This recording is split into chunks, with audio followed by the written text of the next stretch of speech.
You're listening to the 2025 AFL Premiership season on ABC Sport. AFL. On ABC Radio. On digital. And on the ABC Listener. Look for the AFL button.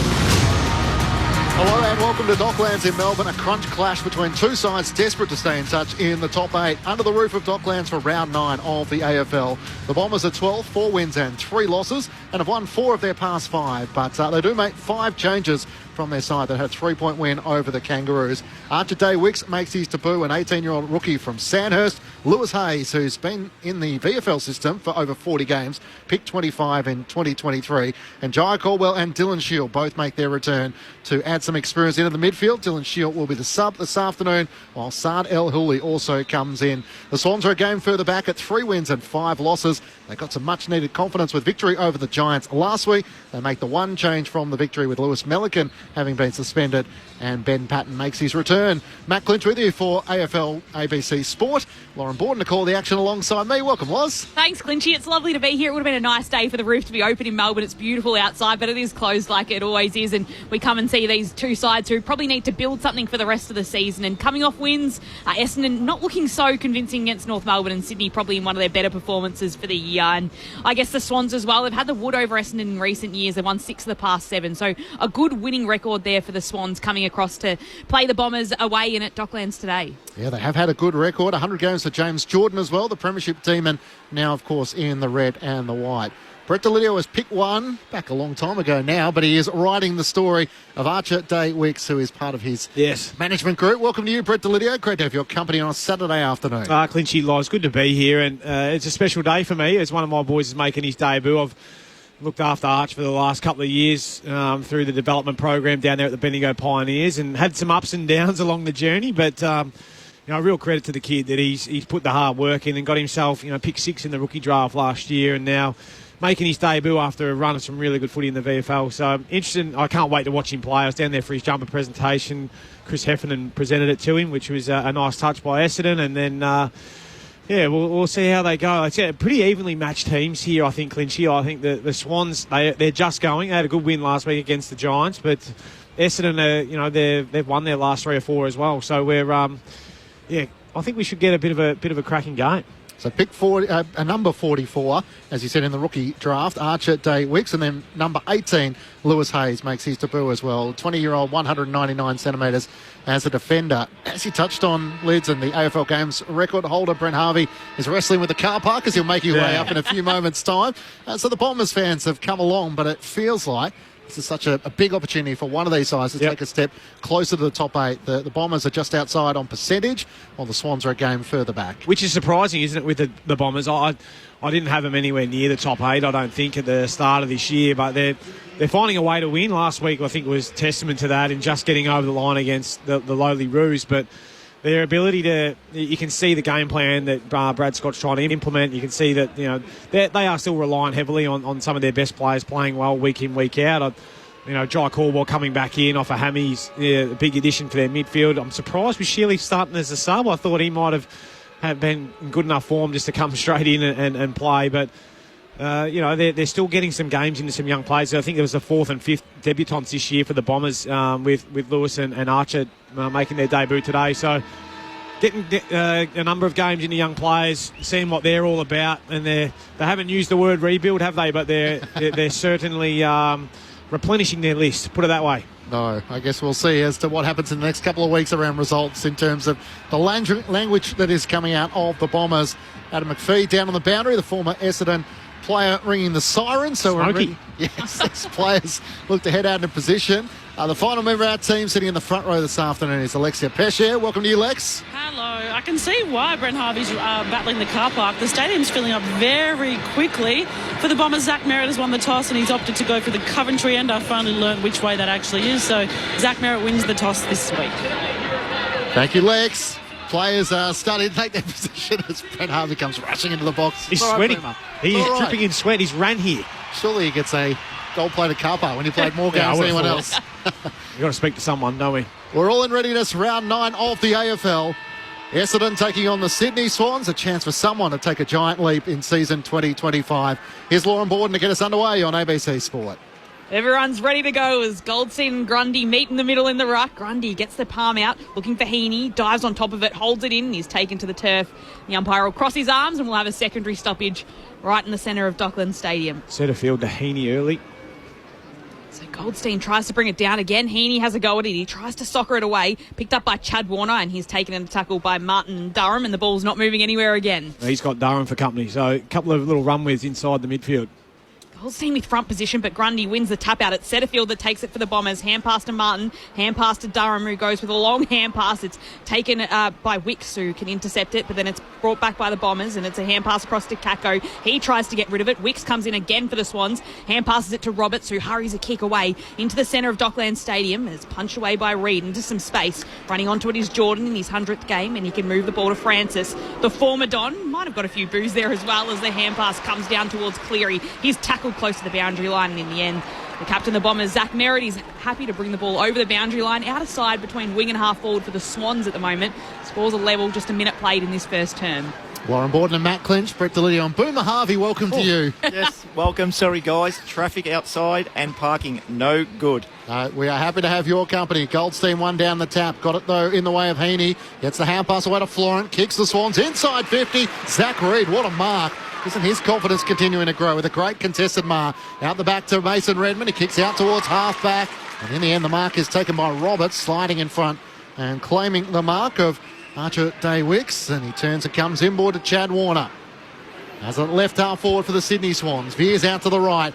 Pulls his kick towards the teeth of goal. Hamling's there. Started forward again. Ben Mackay, great mark as you heard. And Ben Mackay moves the ball off. Hand pass to McGrath, who hand passes it away to Reid. Goes backwards, and there'll be a kick across goals in the end from Reid, who puts it into the pocket where he finds Archie Roberts. Holding onto the footy, right back pocket for the Bombers. Haven't really been able to move it past halfway in the early stages of this match so far. Kick goes over the top of Goldstein's hands, and Caddy's there to mark for Essendon.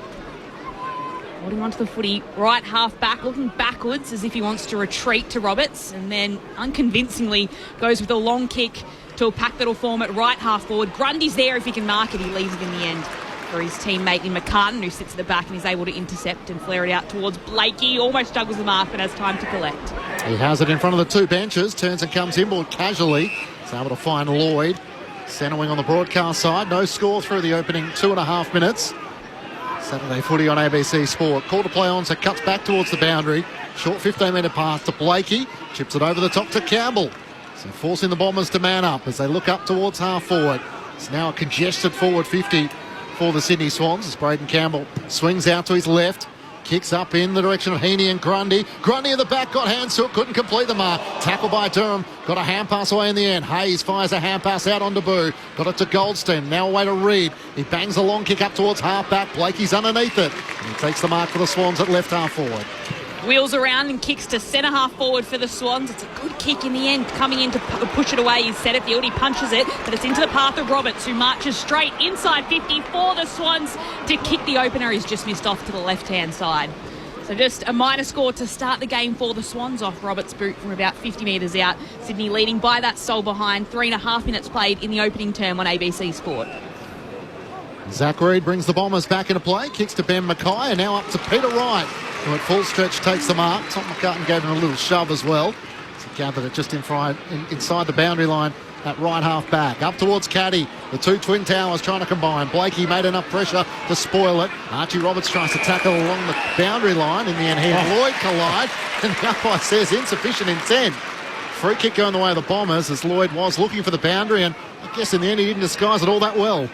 The quicker they change the rule to last person touch it in between the arcs, the better it's going to be, because we know what's going to happen. Players kick off the side of their boot, they don't mean it. Umpires have got no feeling for the game. Archie Roberts, who's averaging over 22 disposals this season, comes inboard to Redmond. His kick inside 50 is too wide for Peter Wright, and the mark is taken by Tom McCartan in the back pocket. Sydney leading by a point, opening 4 minutes here on ABC Sport. McCartan runs to the top of the 50 and launches the kick to the middle of centre wing. And McGrath, read it best, just walked into some space to mark it. Moved the ball across to Redmond, who hand passed backwards towards Lewis Hayes in his first game from Listerfield. He kicked backwards towards Reid, who just chips it forward And now it's back where it started in the chain with Andy McGrath, who kicks inside 50. He's looking for Caddy, can take it on the half volley, then hand passes it back in outside 50 to Langford. Tried to hand pass it towards Caddy. He's got to paddle and work to get this one.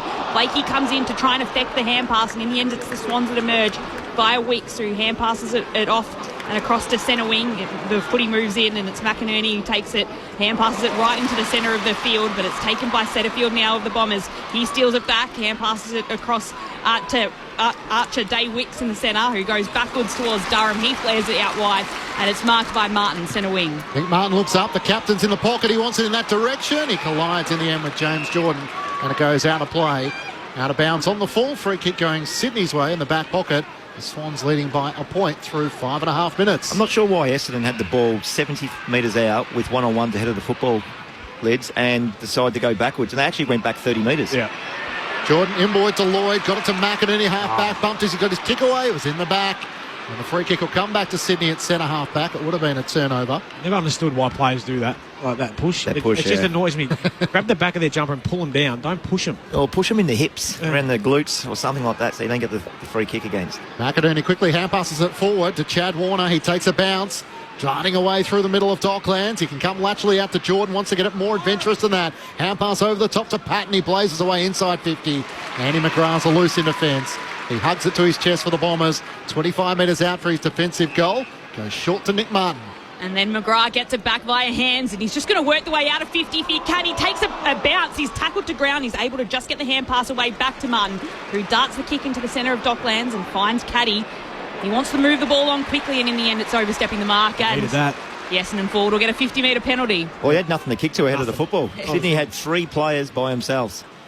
Yeah, they didn't quite reset, did they? I mean, it's been a bit slingshot boom. It's been up and back, hasn't it? Missed targets have probably costing both sides their field position, but you had nothing to go to. And there. both teams are setting up really well behind the football with not only one spare, but sometimes 2 when the ruckman gets down there and supports as well. So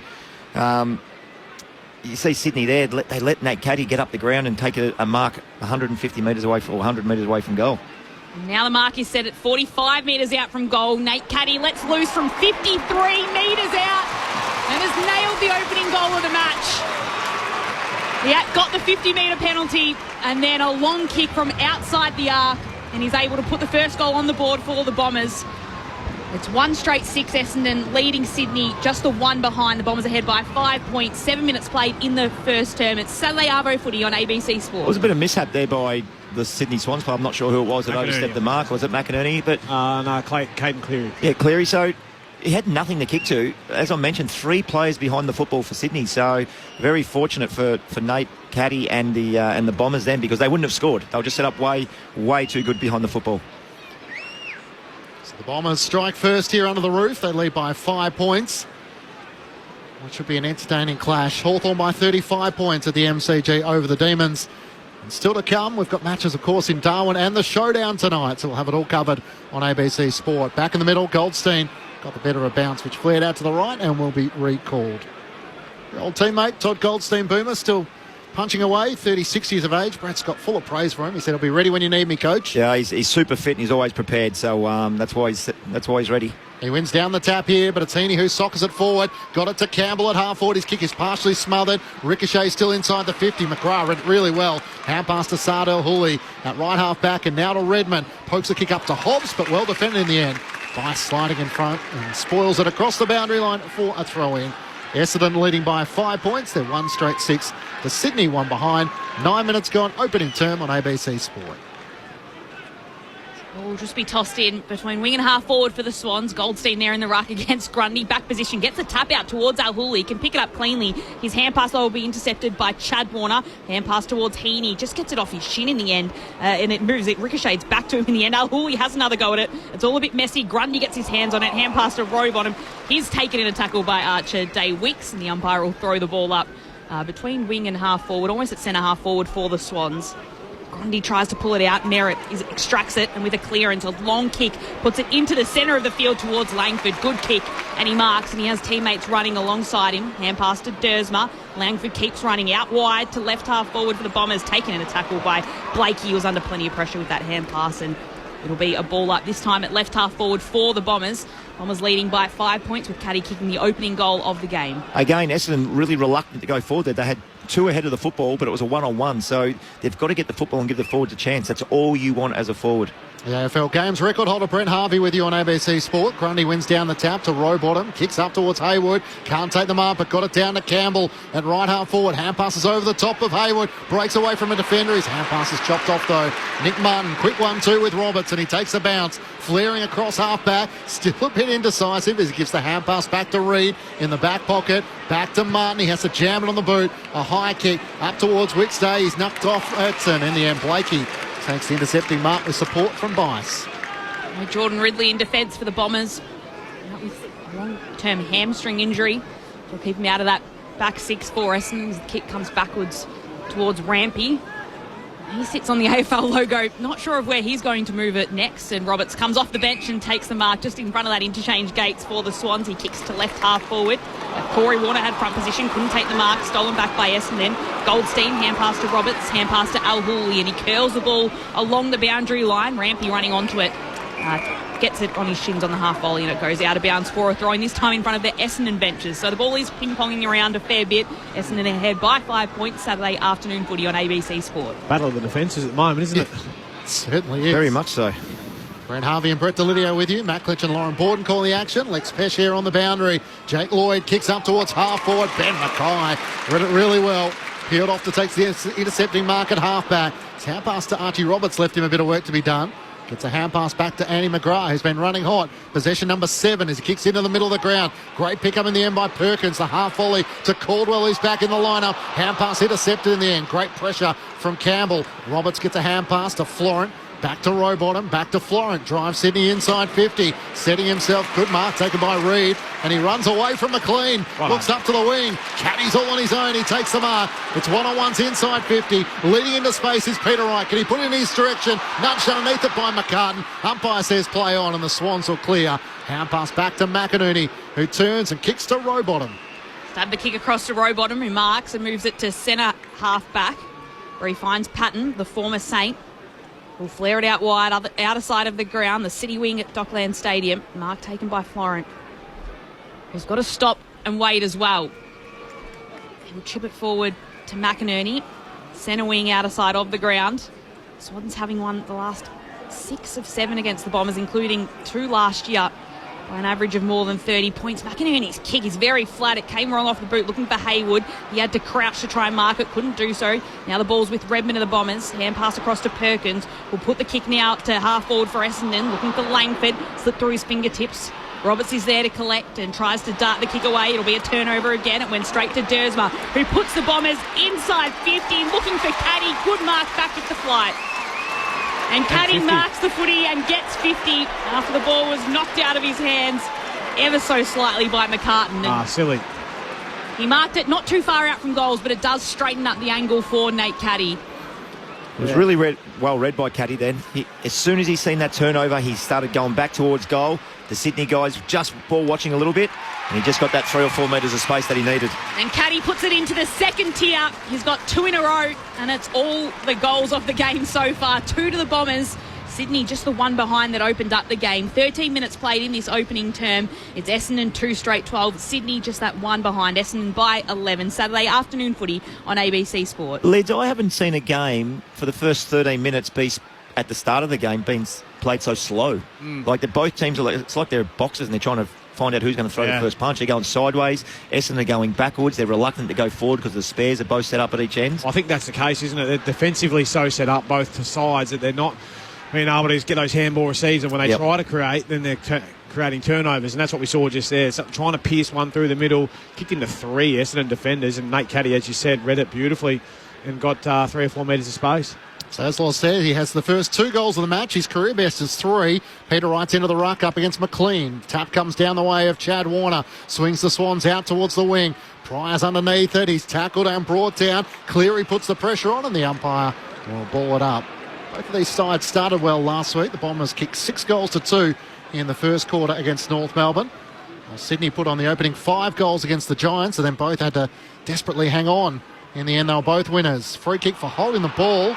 Umpire says it was taken out of the ruck by Peter Wright, he was tackled and holding the ball. It was on Durham because Right, he lifted his hands free and then couldn't get rid of it, is what the umpire's description was. Yeah, I was trying to work out what the dumping motion was as Rowbottom's kick inside 50 and Dersma takes a strong mark, 35 metres out from his defensive goal. So just chips it to the top of the 50 where he finds Reid. Now starting to get some consistency in his footy. Wearing the number 31 for the Bombers. Just chips it outside towards Caldwell. Nearly couldn't take the mark, Caldwell. The ball goes over the top. It's Rowbottom who takes it. His tackle just gets a kick away, allows Redmond a chance to try and gather it. Martin, his teammate, comes in to take it. His kick is smothered by Rowbottom. Back in the hands of the Bombers via Hobbs. Hand passes it to Durham. A long hand pass that has to bobble its way across to Al Hooley. Hand pass to Roberts, and it'll be a free kick going the way of the Bombers. And it should be coming back to Al Hooley, I think, here for potentially a little bit of a trip. Pushing the back. Pushing the back. Just off the ball as he handballed it. Well, the game finally had a bit of speed on it. Yeah, the umpires decided, I don't like that. That's too quick. Let's bring it back. And now Another 50. Fasad Al Hooley, who's going to be taken within scoring range now. He was on the wing on the outer side. Was that on Chad Warner? I think it was Coming because from behind the mark. and Lloyd was filthy on him. So I'm not sure if he might have said something. In his fourth game, a chance to kick his first goal in AFL footy for the 2024 mid-season selection. Seen him play last week in the VFL against North Melbourne. I thought he was really good. His line-breaking ability, very, very fast. So hopefully he can kick this for his first goal. Looking to try and continue the charge for the Bombers early, directly in front, 45 metres out. For an opening goal in AFL footy, Saad Al Hooley comes in and sends it straight into the Bombers fans behind the goal. And they come from everywhere to celebrate with him. I think he might have brought up the bow and arrow, did he? Yeah. Dersma.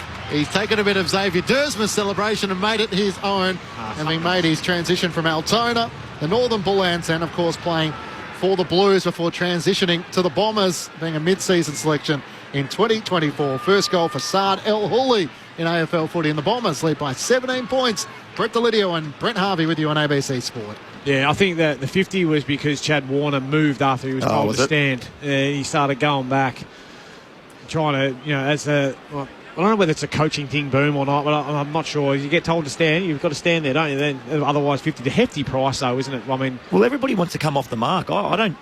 Maybe it's just a clogged space. I don't know what it is, but there's a lot of 50s that get given away like that. It's a bit of a risk. The Bombers will go again via the clearance. Caldwell will kick inside 50, then jump over his opponent who fell over. It's McCartan that picks it up for the Swans. Hand pass to Blake. He just shoves it on his boot. High kick coming out to left half forward. It's the Bombers in front position. The ball comes down from Hayes though, but it's a kick from Sydney that goes right across to left half forward. Hamlin with the footy. Hand passes it to Cleary. Hand pass across to Hayward. Right on the paint of 50. Darts around and tries to square the ball up. Good looking kick to McLean, running in and can hold on to the mark for the Swans. They caught him on the hop there. The Essendon defenders and their midfielders just weren't able to go with the Sydney mids.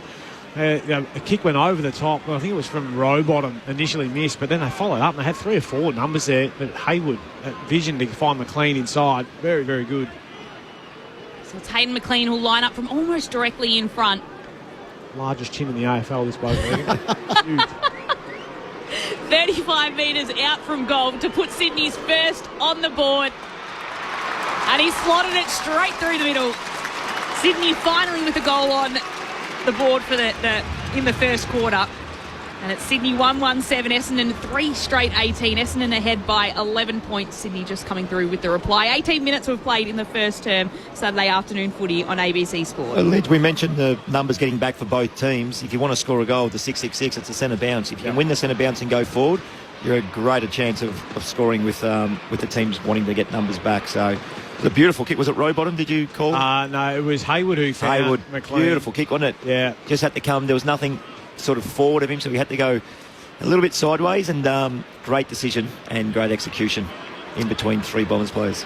The AFL Games record holder Brent Harvey, 2-time All-Australian Brett Delidio with you on ABC Sport. You did take us down some interesting pathways. I'm now wondering who your top 3 biggest chins are in the AFL. That's a question to pose to you. Ex-players as well. Yeah, you come up with whatever list you see fit. As the bounce is going to be recalled. As Gasper's in there. Okay. Chris Grant. I was going to say former teammates are always close fire. Yeah. Some of the nicknames that take place at footy clubs and sporting organisations. Goldstein bounces into McLean, wins down the tap, over the back to Merritt, who tries to volley a kick forward. Coming out, Nick Martin, can't get a disposal away as Jordan comes over the top. He's got the job on Zach Merritt this afternoon, and the umpire is going to ball it up. And one of our own, Dean Brogan. Yeah. Cheerio to Brogues, who'll be preparing for the showdown tonight. You've been in the hit list as well. Strong jaw. Good jawline. Trying to break clear. Patton lost it in the end for Sydney. Martin bangs it away inside 50 for the Bombers, and Nick Blakey was waiting just for that kick. The Lizard swings onto his left, clears defence for the Sydney Swans. Kicks out to Campbell, who takes the mark at left half-back. If you're going to give Sydney a play behind the ball, it cannot be Nick Blakey. He's one of the best kicks in the AFL. He reads the ball super well and he's quick. You can't leave him spare. Campbell, long kick down the wing. Hamling works his way to get the footy. In the end, it's McInerney that picks it up. Hand passes it across to Lloyd.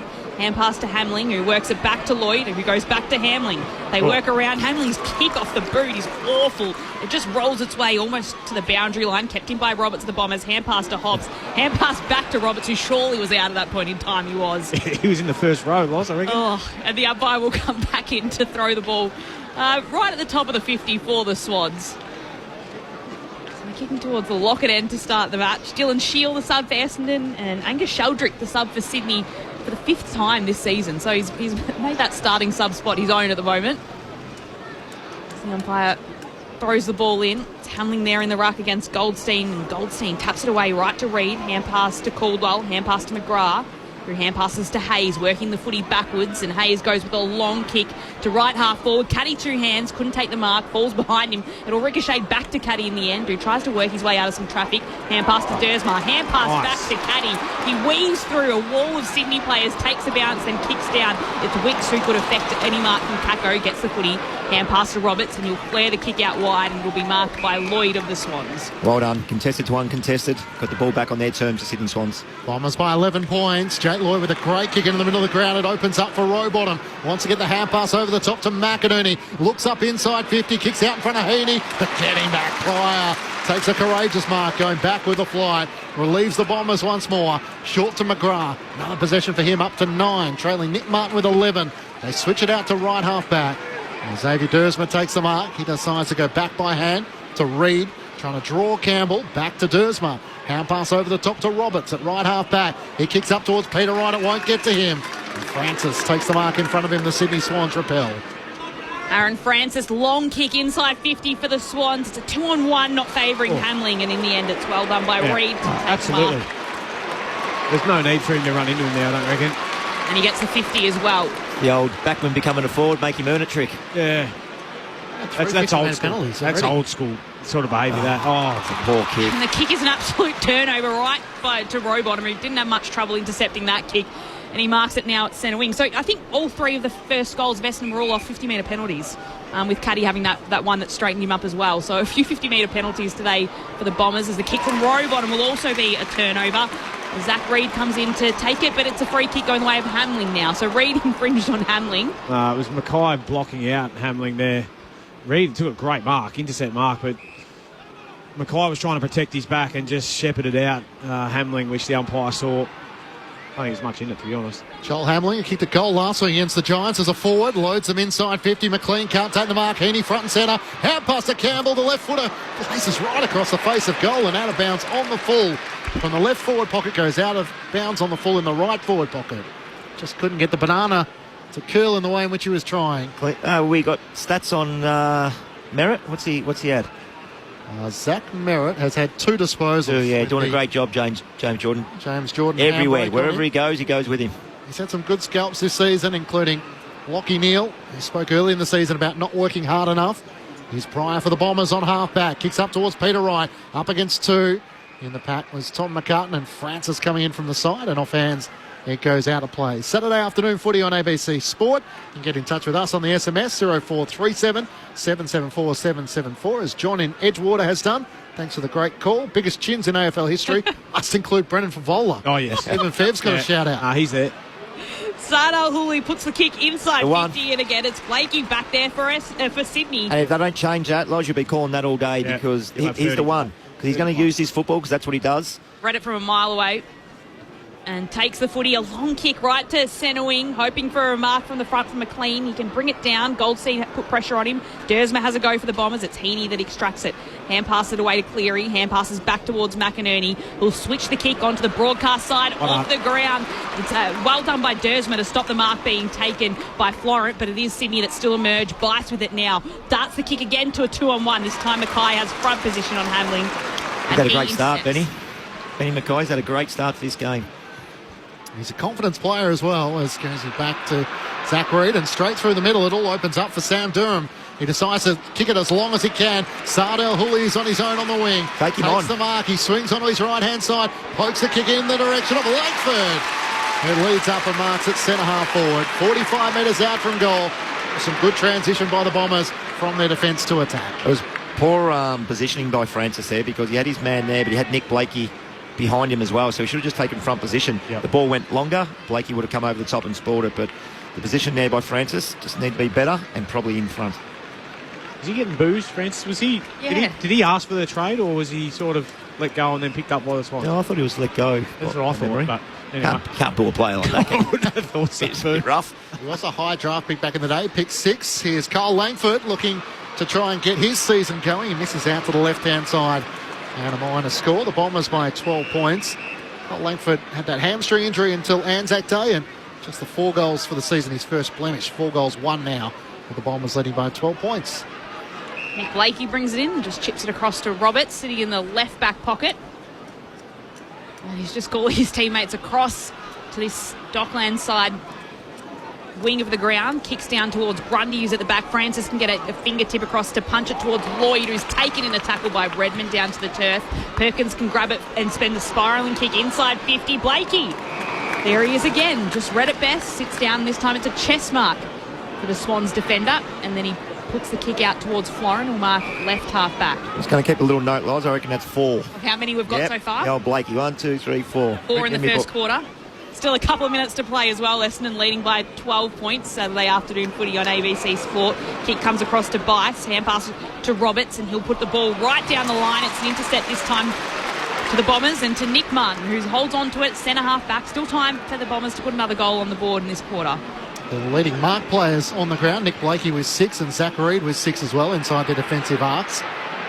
Pryor takes the mark at left half back from Setterfield. He turns it back to Setterfield at centre half back. 27 minutes gone in the opening term. The Bombers lead by 12 points, 3-1-19 to Sydney 1-1-7. Saturday afternoon footy on ABC Sport. The patience of the Bombers on display as he works it out to Sardell Hooley. He takes the mark centre wing on the outer side. Call to play on, so veers out to the right. Looks up towards half forward. Peter Wright with the arms out in front. McCartan made the spoil. Durham tries to knock it out. Warner tries to knock it to Wicks. He tries to tap it out to Jordan, who lays the tackle on Langford, and the umpire will ball it up at left half forward for the Bombers. 0437 774 774 is the SMS number for Saturday afternoon footy on ABC Sport. Grundy works his way to the front and grabs the footy and puts it on the boot, looking for Francis, who comes in 2 hands to it, just taps it out of bounds for a boundary throw-in. Gives us a chance to check in with Alexia Pesce down the boundary. Lex. This is a bit of a random one, but apparently, well, I heard this morning, I haven't fact-checked this, that Brendan Favola played Divi 5 footy somewhere today with his big chin. I did see that something where as well, Lexi, so I think it might be on the money there. We'll find out where he played Div 5 footy with the 3-2-1 of the ABC votes and the biggest chin award as well. Ball tossed in, Goldstein. It's a free kick going the way of the Bombers and to Todd Goldstein, as much as Merritt wanted to run off with it. Goldstein holding on to the footy just backwards of centre wing. Bombers ahead by 12 points after kicking the first 3 goals of the game, and instead he chips it backwards towards Hayes, who chips it across to Redmond, gaining no ground on where Goldstein started the passage of play, and Redmond jogs around in the circle and then goes backwards and then chips it across to Setterfield. Very, very slow moving at the moment. Glorious, isn't it? It's soccer-like. Oh, I know there's only 15 seconds or so to go, so this is why they're doing it, but it felt like they've been doing this for the whole quarter, Lids, and that's why it looks so stale. They end it with Setterfield chipping it back to Redmond, and that is the siren to mark quarter time. Essendon leading by 12 points, kicked the first 3 goals of the game, and then Sydney got one back via Hayden McLean. 12 points the margin to the Bombers, 3-1-19, Sydney 1-1-7. As I mentioned, Hayden McLean, the goal kicker for Sydney, and for the Bombers, it was Nate Caddy with the first 2 goals of the game, and Sardal Hooley with the third for Essendon. So a couple of the youngsters getting on the board for the Dons. Earlier today, it was Hawthorn who prevailed by 35 points over the Demons at the MCG. And tonight, for most of our listeners, you'll be heading to Darwin for the Gold Coast Suns taking on the Western Bulldogs. Just a reminder, if you are looking for the showdown between Port Adelaide and Adelaide, showdown number 57, it will be available on the ABC Listen app if you're not listening in South Australia or WA. Quarter time here at Docklands. It's the Bombers who lead by 12 points. Saturday afternoon footy on ABC Sport. Get your footy fix live and ad-free with the ABC Listen app. Whatever footy you're after, we've got you covered. Called by ABC Sports expert commentary team. ABC Sports coverage of the footy on the ABC Listen app. This is the 2025 AFL Premiership season on ABC Sport. The hand pass away back to Martin, who darts the kick into the centre of Docklands and finds Caddy. He wants to move the ball on quickly, and in the end it's overstepping the mark. The Essendon forward will get a 50-metre penalty. Now the mark is set at 45 metres out from goal. Nate Caddy lets loose from 53 metres out and has nailed the opening goal of the match. Turnover again, it went straight to Dersma, who puts the Bombers inside 50, looking for Caddy. Good mark back at the flight. The Sydney guys just ball watching a little bit. He just got that 3 or 4 metres of space that he needed. And Caddy puts it into the second tier. He's got 2 in a row. And now a 50. For Sardal Hooley, he's going to be taken within scoring range now. He was on the wing on the outer side. For an opening goal in AFL footy, Sardal Hooley comes in and sends it straight into the Bombers fans behind the goal. And they come from everywhere to celebrate with him. To Haywood, right on the paint of 50, darts around and tries to square the ball up. Good looking kick to McLean, running in and can hold on to the mark for the Swans. Just chilling the AFL as well. 35 metres out from goal to put Sydney's first on the board. And he slotted it straight through the middle. This is ABC Sports coverage of the AFL. On your radio ABC Sport Digital. and on the ABC Listen app. Great to have your company for Saturday afternoon footy on ABC Sport. It's the Bombers who lead the Sydney Swans by 12 points, 3-1-19 to Sydney 1-1-7. Plenty of suggestions coming through for the biggest tune in footy, both past and present. Tim from Blackburn says, has anyone mentioned Gary Ayres and Mark Jackson? Also suggestions coming strong chins through as how Andy McGrath hasn't got a mention in chin calculations. Yeah, 100%. He reminds me of Quagmire off Family Guy, Andy McGrath. Anyway, Matt Klitsch and Lauren Borden calling the action. Lex Fresh-Air is down the boundary. You never quite know where you're going to go sometimes on radio. Brett Delidio and Brent Harvey, your experts on ABC Sport. Well, it's been a bit of an interesting start to this game, Boom. It's very much played between the defences. You know, you've spoken about Nick Blakey being able to just roll off and play almost his own game down there in the defensive 50. Down for, what do you got, 4 intercepts already? 4 intercepts. Oh, not even really intercepts. It just got kicked to him. Just got kicked straight to him. A bomb kick that he was just able to read. Yeah, I'll mop that up. No worries. Start our offence. But to Essendon's credit, they've been able to set up pretty well and have Reid and Hayes, Mackay down there who've chopped it off quite a bit too. You look at their wingers. Their wingers have worked pretty hard. Yeah, the they have. +1 as well. Dersma and Al Hooley have done really well to get back there, to give them some support. And that's, when you look at the stats, and Martin's had 13, Zach Reid's had 12 himself, Andy McGrath's had the 9, and Roberts as well. Like they're just giving it to each other. So McGrath's had 9. What's his metres gained? 87. Yeah. So for a half-back flanker who can run and carry the football, to have 9 disposals, he's going sideways and even backwards at time. He was one of the players that could have probably broke a line, beat the man in the mark and put the ball in the Essendon's forward line 1v1. Yep. But it was really reluctant. And it's clearly a ploy by both teams. Don't go fast if they got spares. But I thought they could have taken the space and space a little bit quicker. Yeah, but I like that. I feel like Sydney, if they hadn't given away those 50s, they're well and truly in this game, aren't they? Like, absolutely. You know, Essendon have been gifted a couple of goals. Caddy obviously been the beneficiary of a 50, or a couple of 50s actually for Caddy. But I feel like Sydney are working in this game, and if you can keep Zach Merritt to, what's he had there, Merritt? 2. Just the 2 touches. Yeah. Yeah, well done, James Jordan. If you can nullify his influence for the rest of this game, keep him to 8, which I don't think you will. I don't think 8 will happen, but I would like, and he's getting a really hard tag. Yeah. So now it's, Merritt's had Essendon Football Club on his shoulders for... Crook back. Yeah, he should have both shoulders taped. Yeah. they need to look after him now. And Goldie gave him that little wrap-around handball. Yeah. You need those ones when you're getting tagged, just because it's not about the stats, but it's just getting you running and getting you into the game. And he's their best ball user by an absolute mile. Yeah. So you do everything you can to get the ball in his hands. But it also just breaks got to do a little bit more. It breaks the tagger's spirits too, doesn't it? Because he's like, oh, God, I'm Well, I've working kept my in the back. 2, or now I've kept in the 6. Yeah. It just makes a huge difference. And Yeah. they need to look after Zach Merritt, get him some easy ball now, and so his back's not sore. Lids. Yeah. And the other big thing, Essendon have to be smart around this Nick Blakey thing.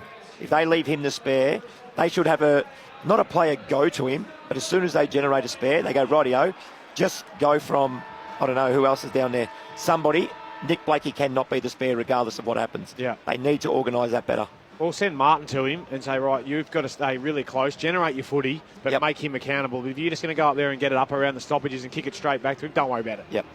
Zach Merritt's been such a selfless footballer, he might even go forward at various stages. The Bombers leading by 12 points. We've used our ABC fact checkers as well, Lex. So Brendan Favola did play, 44 years of age, played for a VAFA Div 5 side Masala this afternoon, who were beaten by 229 points last week. Guy Sebastian also made an appearance there. Bombers by 12 points. Swans get a chance to go forward first as Grundy gets a hand pass away. Tobias kicks the Swans up inside 50. Hamling's in the pack, can't take the mark with Reed there. Spills out. Quick kick away by Hayward, but it's chopped off by Redmond for the Bombers. Switches to the back pocket. Archie Roberts takes the mark. Running into space is Setterfield. He chips it over the top, and he marks in the left back pocket. Bombers by 12 points. Another 50. Another 50 to the Bombers. What's going on here? Campbell arguing as well. We'll have to give it up, and it's... Is that for movement on the mark again, was it? There was no one else around Setterfield at the time, so it had to be that. Had to be Campbell, yeah. I think is that the fifth 50-metre penalty that the Bombers have gotten? It's just a big penalty for going half a step over, isn't it? When you're so used, I know it's been in for a couple of years now, but you're so used to just man the mark and moving 1 or 2 steps. So Setterfield kicks it out wide to Reed, so it is the fifth 50-metre penalty that Essendon have been the recipient. All 5 of them going the way of the Bombers. Three costing them goals as well. 3 goals, exactly, Boomer. The whole score for Essendon. Kick goes to Redmond, who kicks across to Martin, and they've worked their way onto the Docks side by getting it across to Pryor, who marks, and the umpire tells Campbell to stay where he is, and he does exactly that. He was edgy, wasn't he? Then Pryor just chips it to Hobbs. He was a little undecisive as well. Hand pass to Redmond. Hand pass to Perkins, who drops it but can pick it up and move it along quickly. Starts the kick across to Martin. Takes front position. And marks ahead of Patton. Holding on to it. Dabs the kick inside 50. Looking for Goldstein. Had to wait. Grundy comes and punches the footy over. And it'll be a hold up inside forward 50 for the Bombers. Yeah, you're right, Loz. He waited too long. Goldstein was in there by himself for 3 or 4 seconds beforehand. Then Before he pulled the trigger. Yeah. Bombers by 12 points. Saturday afternoon footy on ABC Sport. Grundy wins down the tap. And he cannons into Perkins, trying to knock it clear. Dersma's over the top of the footy. Jordan's over the top of him. Umpire for a few moments lets it go, and now we'll have to ball it up. At centre half forward for the Bombers. 3-1-19 to Sydney 1-1-7. Thrown into the sky, and it's knocked down by Grundy of the Swans. Got it to Heaney. Squeeze the kick forward, but only as far as McGrath. Not 15, so gets a hand pass away. The kick up towards the 50 from Hayes. No mark was claimed in the end. It's spoiled away from Sardell Hooley, and in the end, the hand pass out to Patton. And it's out of play for a boundary throw in. Both teams then, picture this, there was a stoppage 70 metres out from Essendon, Sydney's goal. Both teams had a spare with nobody within 45 metres of them. Sort of like a soccer setup it was, like goalkeepers. So that's the way both teams are choosing to play. Essendon ahead by 12 points at the moment. Early stages of the second term, Saturday afternoon footy on ABC Sport. Durham grabs it, hand pass stolen by Rowbottom. His kick is then smothered inadvertently by Setterfield in the end, and it bounces out of bounds, and we'll have a throw in the same position. So a couple of debutants today for the Bombers, Lewis Hayes and Archer Daywicks. Daywicks a Richmond fan growing up? He was, yeah. I think that probably played a part in.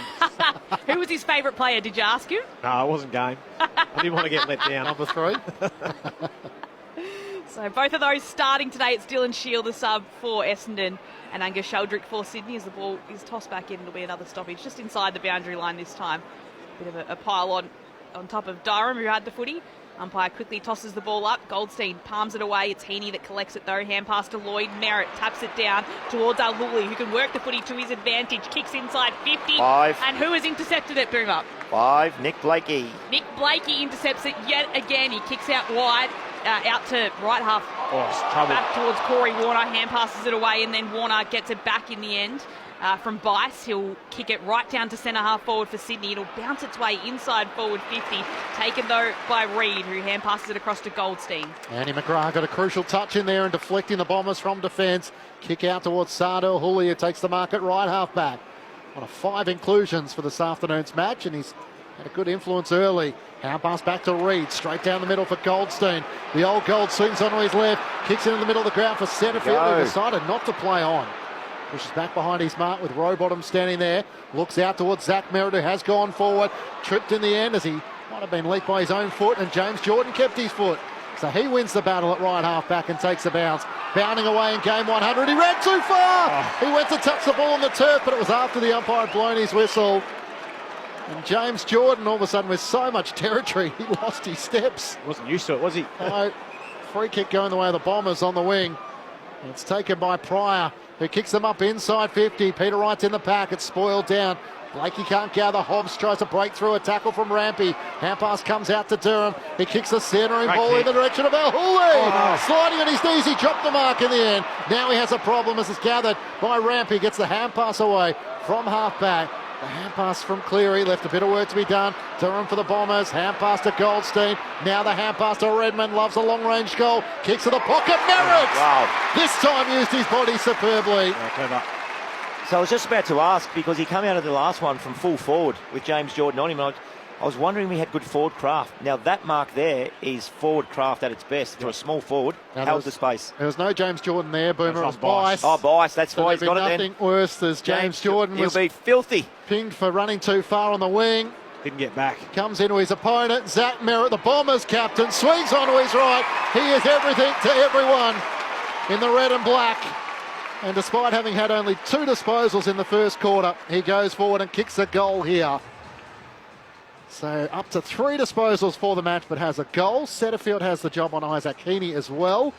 What's Heaney had? He's had 5 disposals so far. No real influence. 6. 0 impact on the game, hasn't he? Bombers leading by 18 points, 4-1-25 to the Sydney Swans, 1-1-7. Zach Merritt with the first goal of the second quarter through 6 minutes. Well, my old coach used to say, if you're not having the impact in the midfield, go forward and kick guys worth 5. Yep. You know, so No, it is. You're right. You get your 5 touches there, so he's up to 8 if we're going to go off Plough's old numbers. Yep. But if that's a good way to have some impact, and you know, I think Bison won his time again. He just allowed Merritt to hold that space really comfortably. I mean, he's played back now for a couple of weeks, so he won his time again.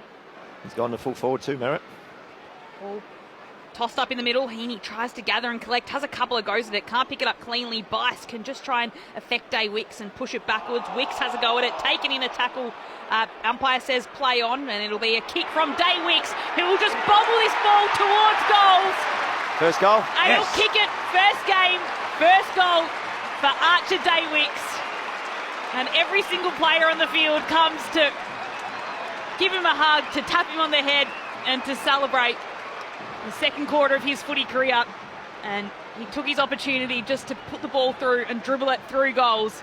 And that's a couple in quick succession for the Bombers as well. He puts Essendon ahead by 24 points, Archer Day Wicks. Essendon 5-1-31, Sydney 1-1-7. 7 minutes played in the second term. Saturday afternoon footy on ABC Sport. Well, we can now cross live to the manager of Archer Day Wicks, Brett Delidio in the back row. Yeah, he's very proud of the lad. He probably had his chance with a little ground ball first. He fumbled that one, but stayed involved in the contest. And Rat, just to see him, he's a natural forward. You know, great little forward craft goal there. The old man to be pumped. Big Timmy sitting up there, smiling him, feed him a banana sideways. It's a great scene when all the boys get to the first goal. Isn't it? His coach Brad Scott enjoyed it. He was clapping in the commentary box as the Bombers try to get the clearance. Setterfield's hand pass looking for Caldwell. He lays a big tackle on Roberts, locks the ball in the middle of Docklands. Essendon all of a sudden with the first 2 goals of the second quarter skip out to a 24-point advantage. Grundy tries to tap her down. It's socket forward for the Bombers to half forward. Florent can't gather, needs support. Well, knocked down in the end by Rampy. Gets it back to Florent. Kicks up the wing to Jordan.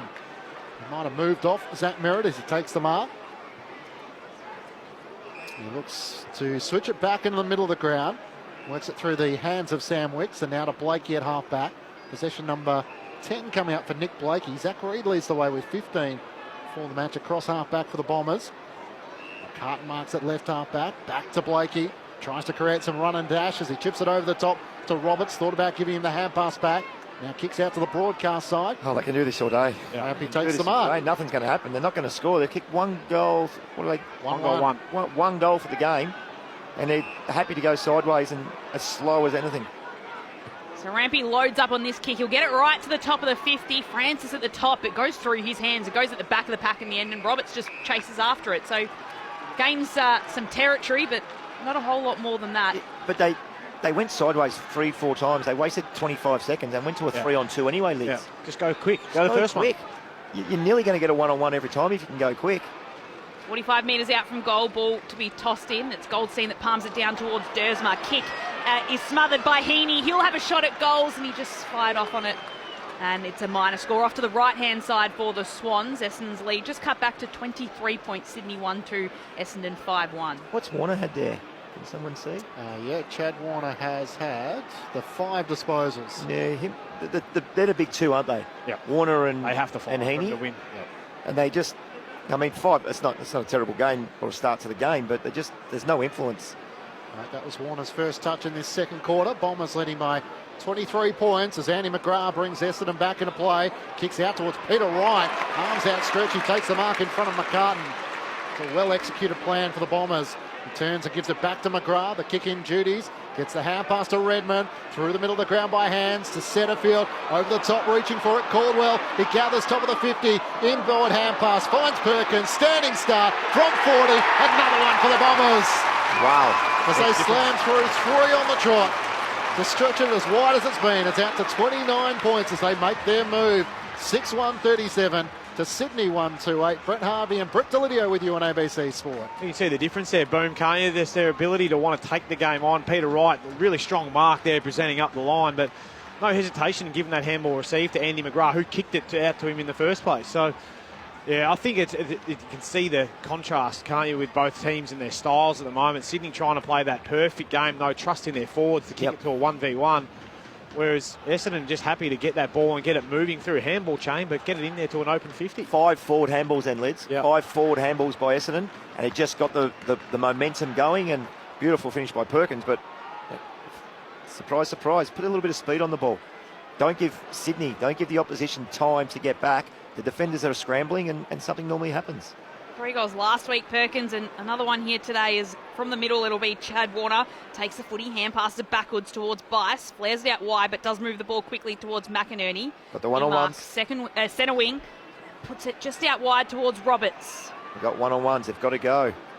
So Roberts is still a couple of kicks from goals, and he's slowed things down here until he loads up on the kick and will put it into the pocket for the Swans. It's front position to Pryor, slips through his fingertips. Corey Warner can take it, but then it's stolen from Reid, and it's the Bombers that'll work it through from Hayes. Hand passes back to Martin, still in a bit of dangerous territory for the Bombers. Hand pass to Goldstein, flicks it back to Martin, to Roberts. Hand pass to Caldwell, blind hand pass, looking for Roberts, and the ball is just taken out of bounds over the boundary line. So a bit of frantic play from the Bombers defenders. Overuse, I think you call it, was. Yep. Yeah, well, Essendon will play what the opposition give them. That's the way Brad Scott coaches. If they press, you come up behind the pressing play and we'll play through by hands. If they sit back, we can kick our way through. So he'll play what the opposition gives them. Sydney had decent pressure on the ball there. Brett Harvey with you on ABC Sport. Goldstein wins down the tap to Caldwell. Hand pass to Dersma. Kicks up to the wing. It's over Peter Wright and McCartan's head. And in the end, I think he was happy to walk it over the boundary line, and the umpire says throw it in. Matt Clinch and Lauren Borden calling the action. Lex Pescia is down on the boundary. Dr. Lydia and Brent Harvey, your experts for Saturday afternoon footy on ABC Sport. The Demons went down to the Hawks by 35 points earlier today at the MCG.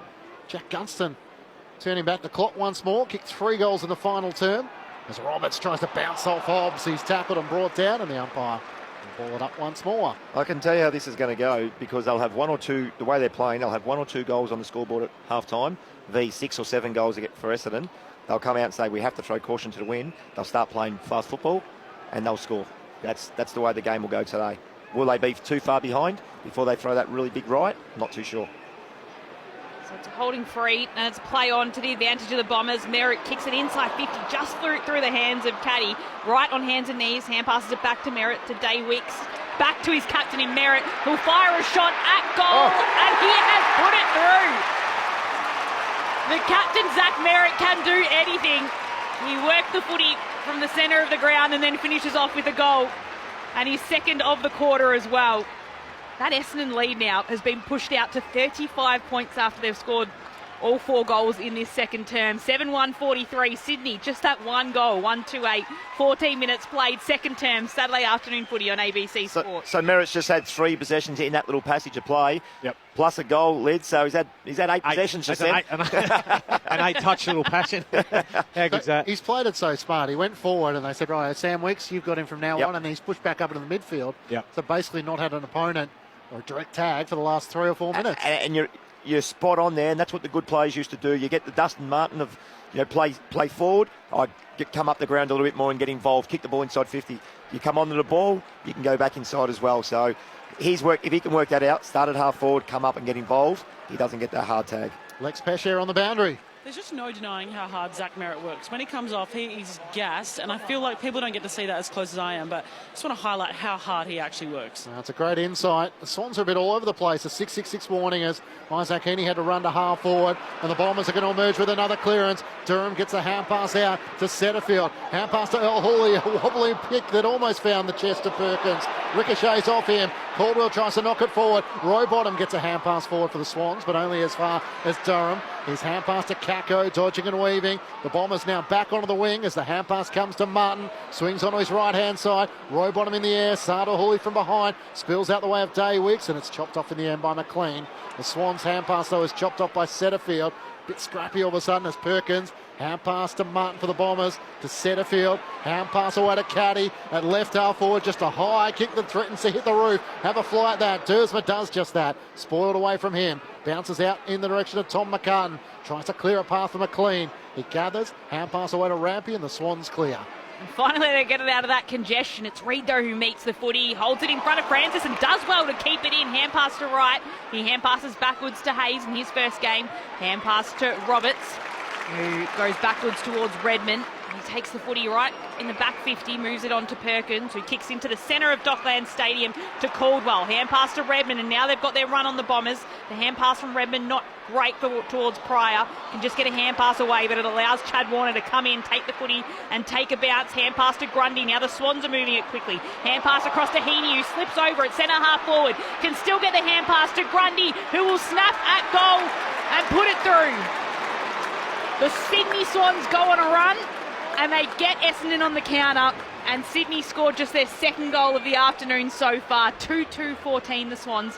A long way to make up Essendon 7-1-43. 29 points the margin, 16 minutes gone in this second term. It's Saturday afternoon footy on ABC Sport. Your experts Brent Harvey and Brett Delidio. I haven't seen the vision go back far enough. But Warner, obviously, when he's got an open field in front of him, he's going to eat it up. He wants to bounce, run and carry, but it's the first time we've seen some link-up handball from the Swans, and lo and behold, they get a shot on goal, and they're second on the board, but they're freed up just a little bit. Essendon will be disappointed that they probably could have made a bit more of that. They had him under the pump down there in that forward 50 there for a number of seconds. Just that one poor handball that didn't hit his target. Yep. And then the 2 players that got involved from Sydney are the 2 players that we said they have to play well, and that's Warner and Heaney. They were in the little chain of handballs. Grundy, great finish for a big fella. Already Grundy with his first goal of the season. Some great gut running with Todd Goldstein on the bench. He's competing against Peter Wright here. As the umpire is going to ball it up once more. Still in the inner of the circles here in the middle of Docklands. Wright and Grundy. Grundy tries to take it out of the ruck. Squeeze a little kick forward in the direction of Cleary. He's tackled in the end by Mason Redmond. Somehow got a hand pass away. Links up with Chad Warner. Drives a long kick in the direction of Francis and McLean. McLean flies. Francis stays down. Spins out of a tackle from McGrath. Can't get the hand pass to McInerney. Was McLean dragged down when not in possession. Play on's the call. Hand pass comes out to Hayes. Hand pass to Pryor and now to McGrath. Off balance. He kicks out looking for Dersma at half back in the end. Day Wicks will take it across the boundary line for a throw-in. Left half forward for the Swans. It's the Bombers who lead by 29 points. Let's head down to Lex Pesher on the boundary. I have a question for our experts. The Essendon runner just grabbed a mouth guard, brought it out to one of the players, and he's put it in his mouth. Is that not rank? All clear, play on. Whose mouth guard is it? It's Ben Hobbs. It It's was Ben Hobbsy's. Yeah, I saw him not go out there with it. Oh, yuck. Oh, I hope it's his mouth guard that they've No, given it across is. to him. It is. Yeah. If Lexi can hear us, what would you like him to do? Yeah. Wash it or something. Pour water on it. I don't think Clokey put it in his mouth first. Still, rank. So Hobbs has got his mouth guard. Matt Roberts has got the footy for the Swans. Centre, a half forward. Into the pocket he goes. A packle form. Francis juggles the mark. And it'll be paid to him. Jeez. Might have come off I don't think so. a few other Wow. hands there. Wow. Probably everyone else's hands it's come off, and Francis Come on. has claimed the mark. That has hit 2 Essendon players' hands. So I'm calling it 4 different hands Yeah. before it hit his hand. Lee Fisher, a former AFL player from Surely. St Kilda. You've got to see that, Lee, don't you? Come on. Can't play that. You claim that one when your old markers up, wouldn't you? Yeah. Yes. In the schoolyard. When there's no umpire. You're the umpire. Held on to it as he was falling, claimed it. 45-degree angle, absolutely shanks the kick and puts it into the Essendon cheer squad, does Aaron Francis. So just a behind now after claiming that mark. It's Essendon's lead, 28 points. We're just about to hit time on in the second quarter. Saturday afternoon footy on ABC Sport. That's better. Bounding McGrath, out take of the the stand, space. Sandy McGrath takes 3 bounces to get to right half back. Kicks as long as he can in the direction of Nate Caddy. He's in a tangle with Rampy. Rampy wins the battle. Hand pass away to Florent, one way then the other. Has to jam a kick up the wing. It works to Campbell. Back with the flight as he takes the mark. Centre wing, spots Heaney free in the middle of the ground. He kicks it to him, the Swan superstar. He's got Francis leading up from half forward. He wants to go deeper and wider than that as he kicks out to Rowbottom. A beautiful pass, but he's still 2 kicks out from goal. Can chip it over the top back to Campbell, who kept running. He's at left half forward on that left boot into the pocket, and Hayward leads out and hugs a bullet to his chest. He's hard against the boundary, but 35 metres out from goal. Well worked by Sydney. I was watching Will Hayward there. He had no one down there in the goal square. He got in behind the defence. I'm not sure where he'd come from, but smart. Then lead up to Campbell's left leg. It also had to be a little dab kick just in front. 11 goals of the season. If the Swans want to get going, they need him to get involved. He opens up the angle, curls it around his body, and misses to the right-hand side. It's a 27-point lead the Bombers' way. 7-1-43 to Sydney, 2-4-16. 20 minutes gone, second term, Saturday afternoon footy. He liked it off. ABC Sport. He liked it off the boot too. He had the pistols ready to go, and no, mate, it was a point. Put him down. Had to hold I'm fire. in the holster. It's good from you, Loz. So it's worked out by the Bombers' defence. Hayes across to Caldwell, who kicks to Sardal Hooley. Still defensive side Great press. of centre wing, kicks down towards Durham. And it's Jordan who just presses on him at the final second and forces the ball out of bounds for a throw-in. Just to the left of the Sydney bench. As Chad Warner makes his way on to be part of this throw-in. It's Grundy and Goldstein in the ruck, setting themselves up on the AFL logo. Comes out the back. Grundy just worked Goldstein off that to take the footy. His hand pass, though, affected by Durham. And it's the Bombers that will have the footy until the kick across is taken by Campbell, the mark, rather. And Campbell marks it. Centre half back for the Swans, puts it out wide, and will be a mark taken by Cleary out of side of the ground. The city side of Dockland Stadium, Essendon ahead by 27 points. It's 4-1. The Bombers' advantage in this second term. The kick comes down, and it was Dersma at the front who brought the ball over the boundary line, then slipped over on the other side of the synthetic turf as well. I feel like Sydney really need another goal before half time. 16 points is not a lot to go in at half time and think you're up and about. If you can just get within 3 goals or 4 goals, it might be a little bit different. But I just think if Essendon get one, it's going to be a disappointing half for the Sydney Swans. Heaney trying to bust his way clear. He's tackled and dispossessed. Caldwell's hand pass to Dersma. He's run down by Chad Warner. Zach Merritt's second goal of the quarter. Got the Bombers out by 35 points.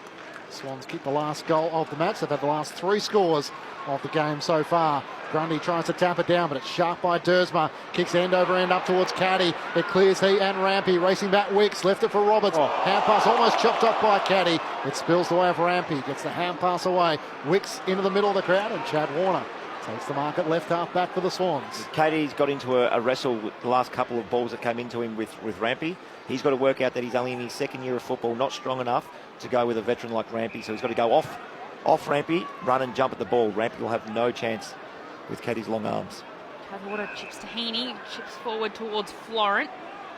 He's got the ball just inside the centre square of Docklands. He can move it right into the centre circles, and that's what he does. And he finds Patton, who moves the footy onto McInerney, puts the kick inside 50. Goldstein front position on Grundy, and will win the free kick as well. Yeah, arm chop. So it's the veteran ruckman from the Bombers. Hand passes to McGrath, hand pass to Martin, who kicks to Mackay. And he'll retreat and go defensively towards McGrath. Essendon ahead by 27 points. Pretty handy to have a bloke that's third string ruckman, can come in and compete with the best ruckman in the competition. Yeah, Sam Draper, Brian, season done. Todd Goldstein comes in as Warner kicks up towards half forward. On the bounce for Aaron Francis. Tackled by Martin, ridden into the turf. Turn to the umpire, and eventually the one in the back pocket is paid holding the ball. So it will be a Bombers free kick. Everyone just momentarily was looking around. And the tackle is rewarded. Nick Martin at right half back. He turns and retreats back. Zach Reid takes the mark at 15 disposals in the opening quarter as he chips it over the top to Pryor, trying to find holes in Sydney's grid down the ground. Hand pass over the top, links up with Redmond. Hand pass away to Daywicks, to McGrath inside 50, kicks long looking for Merritt. It clears he and Florent. Racing back is Campbell. Hand pass of the Swans to Wicks. He's going quick, kicks around his body, almost a turnover. Caddy trying to knock it on to Langford. Hand pass to Kako. Cleary got there at the last moment. Later vital tackle, it's not rewarded. Pressure. And now it is. The second tackle that followed is paid holding the ball. And I think Hayden Cleary has a fair case to say, well, how come mine wasn't paid and this one is? And Isaac Kako is going to have a shot on goal, slightly right of centre, 40 metres out from goal. He hasn't quite hit the heights of his NAB, or what do we call it now? Yeah. The Pre-season. the community games. Yeah, but he's been given games and been allowed to develop, and that's what I like. You know, being able to keep these young blokes into the side, and that's what he's got to be there for. High pressure, bring a bit of excitement. He's got to finish his work now. To be fair to Cleary, I don't think he stuck his tackle. Kako did. A chance to make him pay. Out to the right. Isaac Kako gets the Bombers fans excited once more. Their promising small forward is on the board here. Pick 13 in last year's draft. Has matched the bid in which Richmond put in. Widely seen Lids was he the best small forward in the draft. The Bombers 8-1-45. Sydney 2-4-16. The Bombers respond after Sydney's last goal at the other end. Oh, last year, definitely, in terms of the draft. But they've got a beauty. I think he's going to be a iconic player for a number of years for the Bombers. But no, he's only going to grow. He's, 8, 9, 10 games in, you know, so he's got plenty of learning and developing to do, especially as a small forward. It's very hard to play those positions coming in and absolutely dominate. We haven't seen the fluctuation of Nick Watson. You know, some times you're really good and other times you just get starved of it. If he can do that and put that type of pressure on, he's going to win 1 or 2 free kicks and have shots on goal every single game. So 2 or 3 shots on goal every game. He's kicking 1 or 2 out of them. You know, you end up with 30-odd goals as a small forward. You've done your job, haven't you? From the centre, it was a Grundy tap out, but a free kick towards Setterfield. And he takes it back edge of the centre square, flares it out towards Roberts. It was a risky kick, but Roberts holds on to the mark. Takes it at left half back for the Bombers, chips it across to McGrath. He's coming up to disposal number 11, the top disposal getter on the ground. Long kick right to half forward, chasing after it and running for the footy is Wright, who might have done enough to hold on to it, but also injure his shoulder in the process as he went to the ground, taking the mark. Slow to get up, just outside the boundary line. So the umpire will toss the ball in as Wright looks a little ginger, but he's able to run back to his position. It's Goldstein and Grundy in the ruck. Again, it's Grundy that can take front position, almost throw it out. Durham takes it, then taken by Grundy to the turf, and it's holding the ball. Wow. Holding the ball against Durham. Umpire said you had your hands up. Yeah, second time he's been done for that.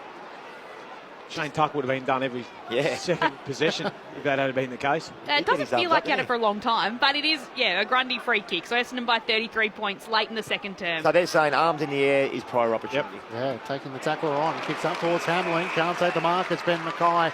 Makes the spoil and it goes out of play. Much of the high fives of the Bombers defenders. They're 8-1-49 to Sydney 2-4-16. Saturday afternoon footy on ABC Sport. Matt Clinch and Lauren Borden calling the action. Lex Peshare's down on the boundary. Brett Delidio on Brent Harvey, your experts. Thrown back in. Grundy clears a path against Goldstein. Wins down the tap. Lloyd tackle by Hobbs. No problem. Opportunity. Yes, there was. Hands free. He did have the hands free, yep. Thought the umpire was going to gesture to his chest and then had the big wind up. On the ball, free kick the way of Ben Hobbs at left half back. They lead by 33 points. The Bombers have kicked 5 goals straight to Sydney's 1-3 in this second quarter. The kick comes up towards half forward. Merritt was worked out of it. Peter Wright caught too far back, and Tom McCartan takes a comfortable mark at right half back for Sydney. Turns it back inside the defensive 50. Kicks to Nick Blakey. Not as dominant in this second quarter. Possession number 3 coming up for him here. As he looks long up the wing, McLean sets himself. Corey Warner tries to come in from the side and put a block. That was illegal, I think. Free kick going away the Bombers. Ben Mackay gets the footy. Well, Essendon don't really need to score from here, Lids. They just don't want Sydney to score because they've kicked two for the game. Sydney don't score. They're going down with their tails between their legs. So just chip the ball around, take time off the clock. You do not need to score from here. Exactly what Essendon are doing as they use a series of kicks to go back deep inside their defensive 50, then back out to right half back where Redmond will mark, and he'll chip it to McGrath. Hand pass across to Saad Al-Houli. Takes a bounce, running along the outer wing. Takes a second. Hand passes it away towards Perkins, who just chips the kick towards Goldstein. And Goldstein marks. Still a couple of kicks from home of the Bombers. Hand pass across to McGrath. He puts the kick into the hot spot, looking for Dersma front position. Can't take the mark. It's Roberts who can take it. Hand pass it away to Langford, who's in all sorts of trouble and taken in a tackle. A double team tackle, Lloyd there as well as Florent, and it will be a throw up. Inside the Bombers attacking 50, they're leading by 33 points, final minute of the second term. Grundy wins down the tap, head over the footy in the end was Lloyd, can't get a hand pass away. Durham just rips it away, swings onto his right. What a classy finish. The brute power to extract the footy and then created some space to jag it on his right with 2 Swans trying to lunge and defend. They have kicked 6 goals in this second quarter. To the Swans 1, and they have looked a class above so far this afternoon. 9-1-55 to Sydney 2-4-16. Sam Durham with his first goal of the afternoon. Leeds, I said they don't need to kick a goal, but if you kick one, of course, it's a bloody bonus, isn't it? Absolutely. That was great play. Yeah, he's fast becoming. He's probably my favourite Essendon player, other than Archer Day Wicks, of course, down there, a couple of other boys. But in terms of watching, I know Corbin Middlemass talks about Jackson Pryor being in his top 5. But as if this kid can't be in your top 5, or if not number 1, he's an absolute star. You know what he's going to get every single week. I love the way he goes about his footy. And the fact that he's done it the hard way too, coming through. Not your natural process in the national Carpenter draft. and Playing Richmond VFL and then onto an Essendon list and dominating. He is a great story, and now you're right. One of Essendon's best players is in comes Perkins from the centre. Hand pass to Setterfield, hand pass to Caldwell, who just dabs the kick out wide for the Bombers, and Al-Houli will mark. Centre wing, outer side of the ground, chips it towards Pryor, who marks the footy just forward of centre wing, and he has a lead coming at him, and it's Merritt, who's just outside the 50, puts the kick inboard, and it's well read by McInerney, who does take the intercept mark for the Swans, then quickly chips it out towards Matt Roberts. His hand pass, though, will be a turnover. Merritt's worked hard to get it back. Hand pass to Durham. Back to Merritt. It's another intercept, though, from McInerney, who sends a long kick right down the wing, and it'll be an intercept mark via Pryor right on the stroke of half-time. It's a big lead to the Bombers at the main break. Essendon by 39 points. They kicked... Well, Sydney just kicked 1 goal that term to Essendon's 6. So 6 goals to 1, 39 points Essendon's lead, 9-1-55, Sydney 2-4-16. The goal kickers so far today, just the 2 for the Swans, Hayden McLean and Brodie Grundy. And then for the Bombers, the captain, Zach Merritt, with a couple in that quarter. Nate Caddy had 2 in the first, and singles to Kako, Perkins, Durham, Al-Houli and Archer Day Wicks in his first match. The thoughts of Brett Delidio and Brent Harvey with you on ABC Sport. We touted at the start of the match, Lids, it was a chance for one side to sort of push further closer to the top 8. It's been a dominant display by the Bombers so far. Yeah, it's a bit of my surprise, to be honest. I thought that Sydney, after last week, they come out and give us a better showing than what they have here today so far. Like to kick 2-4 in a half. I know he spoke at length about Freo and their inability to score a couple of weeks ago under the roof, but this is they've just defended really well, the Bombers. I think their ability to share the ball around, but then get, Reid, I think, has been fantastic down back. I've loved his game so far. They've got McGrath into the game. He's had 22 to half-time, boom. He's given them some real dash. 400 and, so what do you have, 87 metres gained in the first quarter? He's up to 422. So he's obviously being told, Brad's like, mate, I need you to go forward. And he went forward that quarter. Thought he's given them a heap off half-back there. we spoke about Sammy Durham. I love the work he's doing. Sort of going a little head-to-head with the big dogs in the Sydney midfield between him and Setterfield. So they're doing a good job in there. What have we got? Warner's up to 11. Heaney's had 10.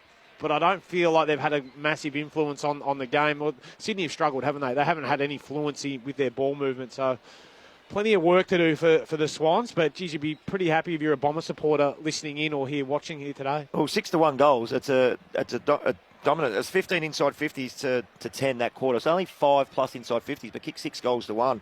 I thought they were fantastic, the Bombers. I think you hit the nail on the head for me, Lids. McGrath coming from half-back, running, taking the space. I loved the quarter that Merritt played, had a really, really quiet first quarter, then goes, rightio, how can we mix this up? I'm going to go forward and then find myself, just keep coming up into the midfield, and I'm not going to get that hard tag that I got. Hits a scoreboard, kicks 2 goals. Yep. It's a fantastic move from the captain. He's up to 19 now for the game in Plow's old numbers. Yep. 9 touches and 2 goals. So, I mean, when you're not having your biggest impact on ball, you've got to be able to add something else, and that's what he's been able to do. Well, if he finishes the game with 15 or 16 touches and kicks another goal, 3 goals and 16 touches, you've had an influence. You have influenced the game in a really big way.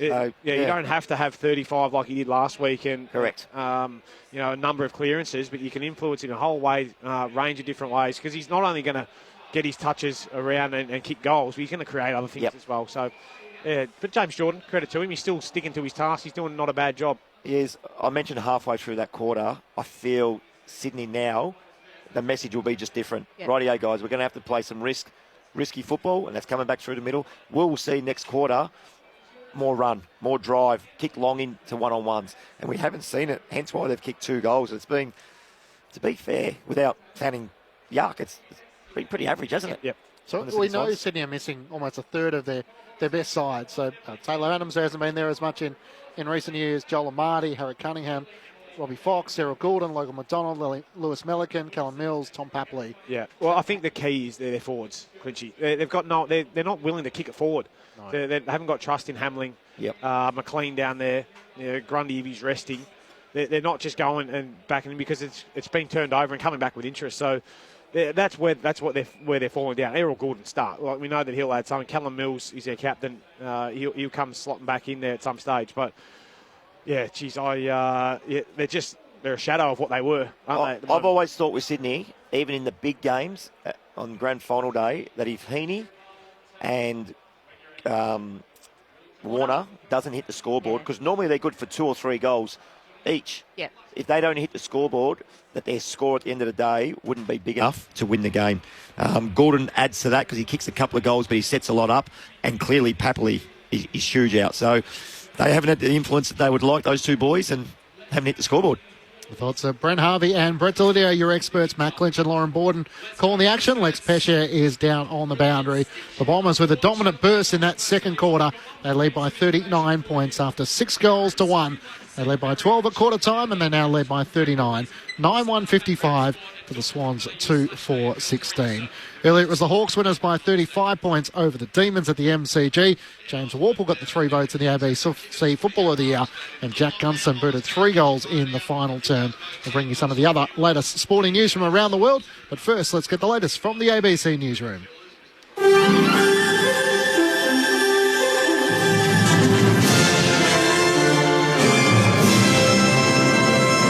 ABC News, I'm Tanmaya Navada.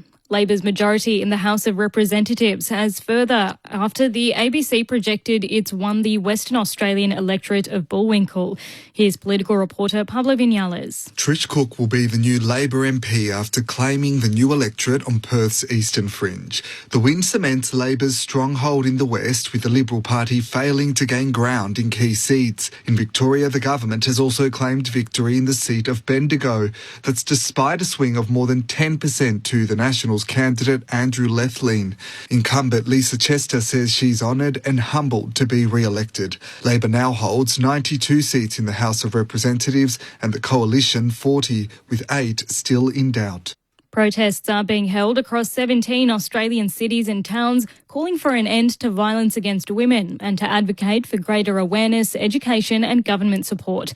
Hundreds of people have gathered on the steps of the Victorian State Parliament in Melbourne as part of the nationwide rallies.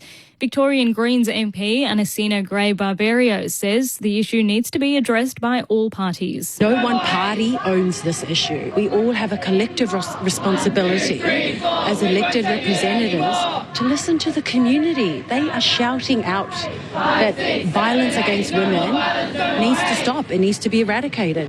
Overseas, there are signs of a further deterioration in the intensifying conflict between nuclear-armed rival neighbours India and Pakistan. Larry Buttrose reports. The Indian military says Pakistan is increasing troop deployment along their border. It says Pakistani forces have been observed moving into forward areas, indicating an intent to further escalate the situation. It says Indian armed forces remain in a high state of operational readiness, but it's reiterated its commitment to non-escalation, provided that's reciprocated by the Pakistani military. It comes after Pakistan said it intercepted Indian missiles targeting 3 of its air bases. Melbourne-based Cardinal Mykola Berchok has voiced his support for the new Pope, Leo XIV, after taking part in the conclave in Rome. Leo XIV has begun his papacy by presiding over a private mass in the Grand Sistine Chapel ahead of his official inauguration expected next week.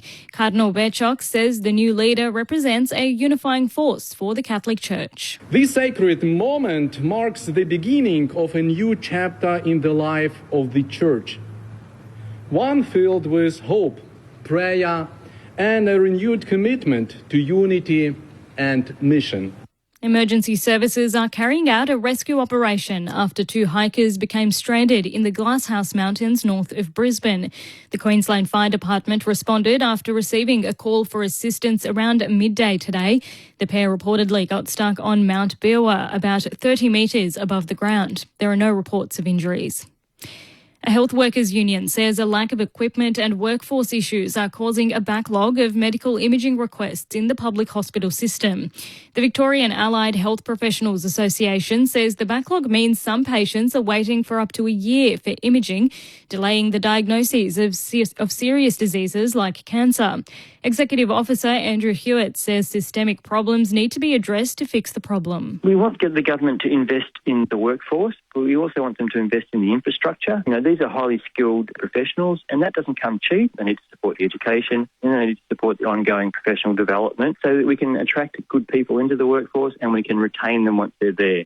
Victoria's Shadow Health Minister Georgie Crozier says the wait times for patients are unacceptable. Delays of months to have a scan that could potentially save your life shows the extent of the health crisis. When people can't get scans and they can't be diagnosed with some very serious illnesses like cancer, the government has failed in managing what needs to be done. A Victorian government spokesperson says it's established the $315 million medical equipment replacement program and has added more than 40,000 healthcare workers to the state's health system.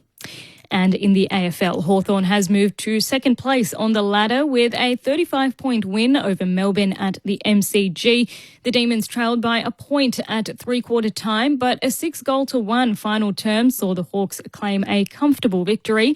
The final score was Hawthorn 13-13-91 to the Demons 7-14-56. And you're all up to date with the latest from ABC News this evening. For more news at any time, you can download the ABC Listen app. As each day begins, get the facts you need to stay informed. Every day, across your day. Stay with Australia's trusted news source. All the latest, all verified. Stay in the know with ABC News. On ABC TV and ABC iView. The World Test Championship is coming. He gets connection here, lifts it over the keeper, one bounce for 4. Australia versus South Africa. And he nicks it, he's got him again. Catch every ball on the ABC Listen app. This is the 2025 AFL Premiership season on ABC Sport. Umpire says play on, and it'll be a kick from Day Weeks, who will just bobble this ball towards goals. First goal? He'll kick it, first game, first goal for Archer Day Weeks. And every single player on the field comes to celebrate. Through the middle of the ground by hands to centre field. Over the top, reaching for it, Caldwell. He gathers top of the 50. Inboard hand pass. Finds Perkins. Standing start from 40. Another one for the Bombers. Wow. As they slam through 3 on the trot. Play on to the advantage of the Bombers. Merritt kicks it inside 50, just through the hands of Caddy. Right on hands and knees. Hand passes it back to Merritt to Day Wicks. Back to his captain in Merritt. He'll fire a shot at goal. And he has put it through. The captain, Zach Merritt, can do anything. Hand pass across to Heaney, who slips over at centre half forward. Can still get the hand pass to Grundy, who will snap at goal and put it through. The Sydney Swans go on a run, and they get Essendon on the counter. But hand pass to Cacho. Cleary got there at the last moment. Later vital tackle. It's not rewarded. And now it is. The second tackle that followed is paid holding the ball. Out to the right. Isaac Cacho gets the Bombers fans excited once more. Grundy wins down the tap. Head over the footy in the end was Lloyd. Can't get a hand pass away. Durham just rips it away. Swings onto his right. What a classy finish. Wow. The brute power to extract the footy and then created some space to jag it on his right with 2 Swans trying to lunge and defend. They have kicked 6 goals in this second quarter. This is ABC Sports coverage of the AFL. On your radio. ABC Sport Digital. And on the ABC Listen app. Half-time here at Docklands. It's the Bombers who lead by 39 points over the Swans. 9-1-55. The Sydney 2-4-16. Enough for the Bombers fans to get out of their chairs and excited for the first time in a little while. They have got on a bit of a run in recent weeks, having won 4 of their last 5.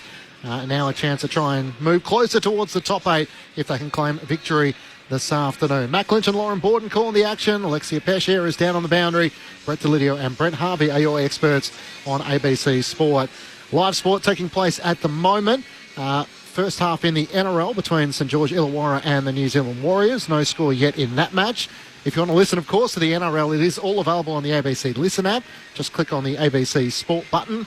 Earlier, it was the Canterbury Bankstown Bulldogs who defeated the Canberra Raiders, 32 points to 20. In women's rugby internationals, the Wallaroos, Australia, went down to New Zealand, 38 points to 12. And in the A-League women's, Melbourne Victory defeated Adelaide United 3-1 in the second leg of the semi-finals. So 6-2 aggregate progresses them to the A-League Women's Grand Final to take on either Melbourne City or the Central Coast Mariners. Now, if you missed AFL Saturday earlier today with Corbin Middlemass, Mick Moldhouse and Luke Ball, had a couple of great feature guests. Michael Voss joined them after the Blues' big win last night over the Saints. But Damien Hardwick, the Gold Coast Suns coach, also joined them ahead of their clash against the Western Bulldogs tonight from Darwin. For a lot of our listeners, we'll be taking to that game at the completion of our game tonight. If you want to listen to the Showdown 52, it is available for our South Australian and Western Australian listeners, also on the ABC Listen app. Just click on the AFL Extra button if it's not on your radio for the match in which you're looking for. But Damien Hardwick, the Gold Coast Suns coach, was asked about the contract of their star midfielder Matt Rowell. Look, we've got to fulfil our end of the bargain, become a winning footy club. He's a winner, and all he wants to do is win. You can see that by the way he plays the game. So, from our point of view, we fulfil our end of the bargain. He'll stay, but once again, he's got a decision to make, and we respect that decision. Got to do what's best for him and his family, and we'll put our best foot forward as best we can. Damien Hardwick on the contract of Matt Rowell. Brett Lydia, you work in the player management side of things. Yes. How many clubs will have already asked the question about Matt Rowell in terms of the possibility of trying to lure him from the Gold Coast Suns? 17, I would have thought. He's a pretty good player. If he's open to it, and I find it hard to believe that he would leave as they're starting to show some signs, but you can also see the lure of some other, depends what he's basing it all off, Boone, whether it's just purely money or does he want to go there to win. I know it wasn't so much about the money with Jeremy Cameron. It was more about, I wanted to get back over to Victoria, play in front of bigger crowds and whatever else. And it is a difference when you're playing up there, for either Gold Coast or the Giants. Your crowds, the sizes just aren't as big. And I know we don't, let's not talk about it. Let's keep it all hush-hush. But it's not, it's a legitimate thing, and playing in front of big crowds, it gets some blokes up, whereas other blokes are like, Ryan Griffin, for example, loved it when he went back up north. It was it was just quiet and I could be, just be myself. Yep. I think it's up to the individual as well, what lifestyle they want to live, whether it is the money factor, whether it is the warmer weather factor. Is it I want to be home close to family? I want to be somewhere else with family. There's so many factors that come into the decision when you're thinking about that. Everybody just goes money. Yeah. It's not a money decision. Not always. There's so many different factors that come into it. It's not everyone just assumes it's like, oh, he just wants to get paid and he wants to go wherever that is. Yep. Different, like for someone like De Koning with the St Kilda thing. I was having a chat with Al Nicholson now in the little room that we've got down there for our food and whatever else, and it's like, how could you not say yes to something like that? But it's life-changing. Well, it's life-changing, isn't it?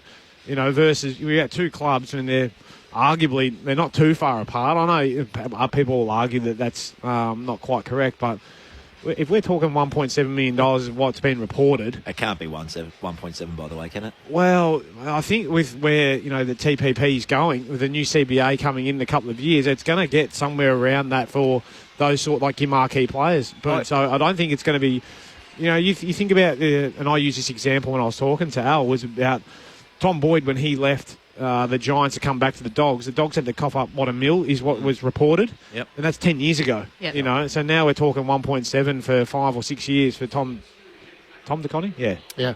I keep getting him and Sam mixed up. But yeah, it's not that. I just think if you're going to have that marquee player, he's a good player, yeah. Clearly, but he's not Max Gawn though yet, is he? That's what I'm saying. Because he's got the runs on the board. Yeah, or he's not a Chris Judd or Dustin Martin. He's not one of those players. I think he's a fantastic player. So I hope nobody takes this the wrong way. But I just don't think he can be your highest paid player at the football. I think it's valid. It's a valid point though, because he hasn't got the runs on the boards. Whereas someone like potential is a swear word in our caper because I absolutely hate it. Yep. Potentially he's going to be a good player. Yes, so potentially the bloke next to him and the bloke behind him. Yep. It's a filthy word, potential in football. And if you're in the right environment, that can switch in an instant as well. And the work rate, the attitude, everything comes into it. It's not just the football ability. He's played 6 or 7, 10 good games. There's a lot of factors, but I don't know. It's such a good point, Boomer, and the theory that he could play forward, he could play back, he could play ruck. Well, we haven't seen it yet in his time at Carlton. But that's where potential comes in, and when you're his manager and you're arguing that, it is on potential, and this is what he could be. It has to be on potential. Yeah, because they don't go, oh, geez, you played some good footy. We'll tear that up and we'll give you a bit more because you played good footy. Like, no. If you're on a smaller contract, they don't tend to give you too much more, and then you're playing catch-up. So. Yeah. On that interview with AFL Saturday on ABC Sport with Corby, Mick and Paulie, Damien Hardwick also said around the maturity of the group, I think you'd like this. Step in and through it. It's a bit like the bison. You can sit there and be the cow and try and run away from the storm, or the bison just walks into it and slowly moves their way through it. Yeah. Is that the sort of analogy that he would use at the Tigers? Yeah, it'd probably take a bit of figuring out for a few blokes that I played with, but I don't mind it. I suppose it is. You just got to meet it head on, don't you, rather than tiptoe around or and confront it versus trying to find excuses and ways around it. They've just got to get better, don't they? Their midfield has been touched up a couple of times, but they're building and they're starting to get better. A couple of questions coming through on the SMS, which I'll put to you both in the opening stages of the third term. 0437 774 774 if you have a question for the two-time All-Australian Brett Delidio or the AFL Games record holder Brent Harvey. And the players are in position. The Bombers leading by 39 points, 9 goals to 2 in the opening half. Both of these sides won last week by getting out to big margins and being able to hang on. The Swans had to survive the fight back of the Giants, and the Kangas put up a storm in the final term, and the Bombers, a couple of players down, were able to hang on to record a big victory. Merritt gone to half forward again, starting and there. Rampy got him at this point in time. He'd like that match-up because he'll come straight up onto the ball and see what Rampy's willing to do. Does he come with him or stay behind? If he doesn't go with him, Merritt's to spare up around the football. You'll love it. 39 points the advantage of the Bombers as the ball's tossed up, and then it'll be a repeat stoppage inside the 2 centre circles. Sydney kicked just a goal in the first and a goal in the second term. A long way to make up in this second half as Hobbs grabs the footy, then drops it. It's picked up by Chad Warner, who goes to hand pass behind him to Roberts, shoves it on his boot, and it's a clearing kick right to centre half forward for the Swans. No mark can be taken. A high bounce in the end. Setterfield tries to pull it down. Florent can take it for the Swans. Hand pass to Jordan, hand pass back to Roberts. Inside 50, he goes now for the Swans. A quick one inside 50. Heaney couldn't take the mark. Hamling's around the drop. Hayes there for the Bombers as well. Hamling goes in after it, and McGrath goes in after him and locks up the footy right at the top of the goal square for the Swans. They're trailing Essendon by 39 points, early stages, third term. Thrown up, Grundy and Goldstein in a tangle. Durham trying to get a hand pass away to Roberts. Links up with Hobbs. Away to Hayes, on to Boo. Hand pass to Martin. Fires it out to half-back. Peter Wright gives it back to Archie Roberts. Off balance, he kicks it off his shin. Up towards half-back. Rampy overran the footy with Merritt behind him. Peter Wright lays a big tackle into Roberts and locks him up on the wing. Executed that pretty well. Yeah, Peter Wright as well to get down low and make sure there was no contact to the head. Right around the hips. That was a good hit. Yeah, both players ran straight. Well done, Roberts, for not flinching either. Thrown up. Grundy wins down the tap. Goldstein goes racing after it. Left it behind. Durham caught by Grundy. Great tackle. And in the end, the umpire pays holding the ball. It was a lunging effort. Got the very back of his shorts and was able to drag him down to win a free kick. Sydney made a move too. Heaney gone the full forward. Obviously, the 2 goals in the first half doesn't cut it. They need some star power up there, so they put him to full forward. McGrath picking him up. Grundy with a long kick down the wing. It's front position. He's Goldstein, his opposing ruck, who intercepts and holds on to the ball. Won't matter if they can't get it there, Boom. No, it doesn't. You're right. It's I bet they wish they had 2 of him. So Goldstein, a little chip to Martin, and it's not a good kick. It's socket off. It'll be coming back.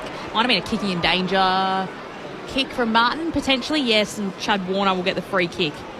So 70 metres out from goal, and will go or move around his opponent, dodge and dab the kick inside 50. No mark paid to Hayward. He has to get the hand pass away.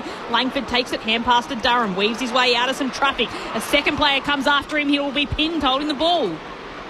So he just went a little bit too far, Durham. As it looks like it's Hayward there. It's high. Back to Durham. It's a high free kick. So high free kick to Durham, and Hayward just clutching his shoulder as well, looking a little sore on the mark. As the ball will be brought back to Durham. And Durham's got it just inside the defensive 50 for the Bombers. Kicked a goal in the second term.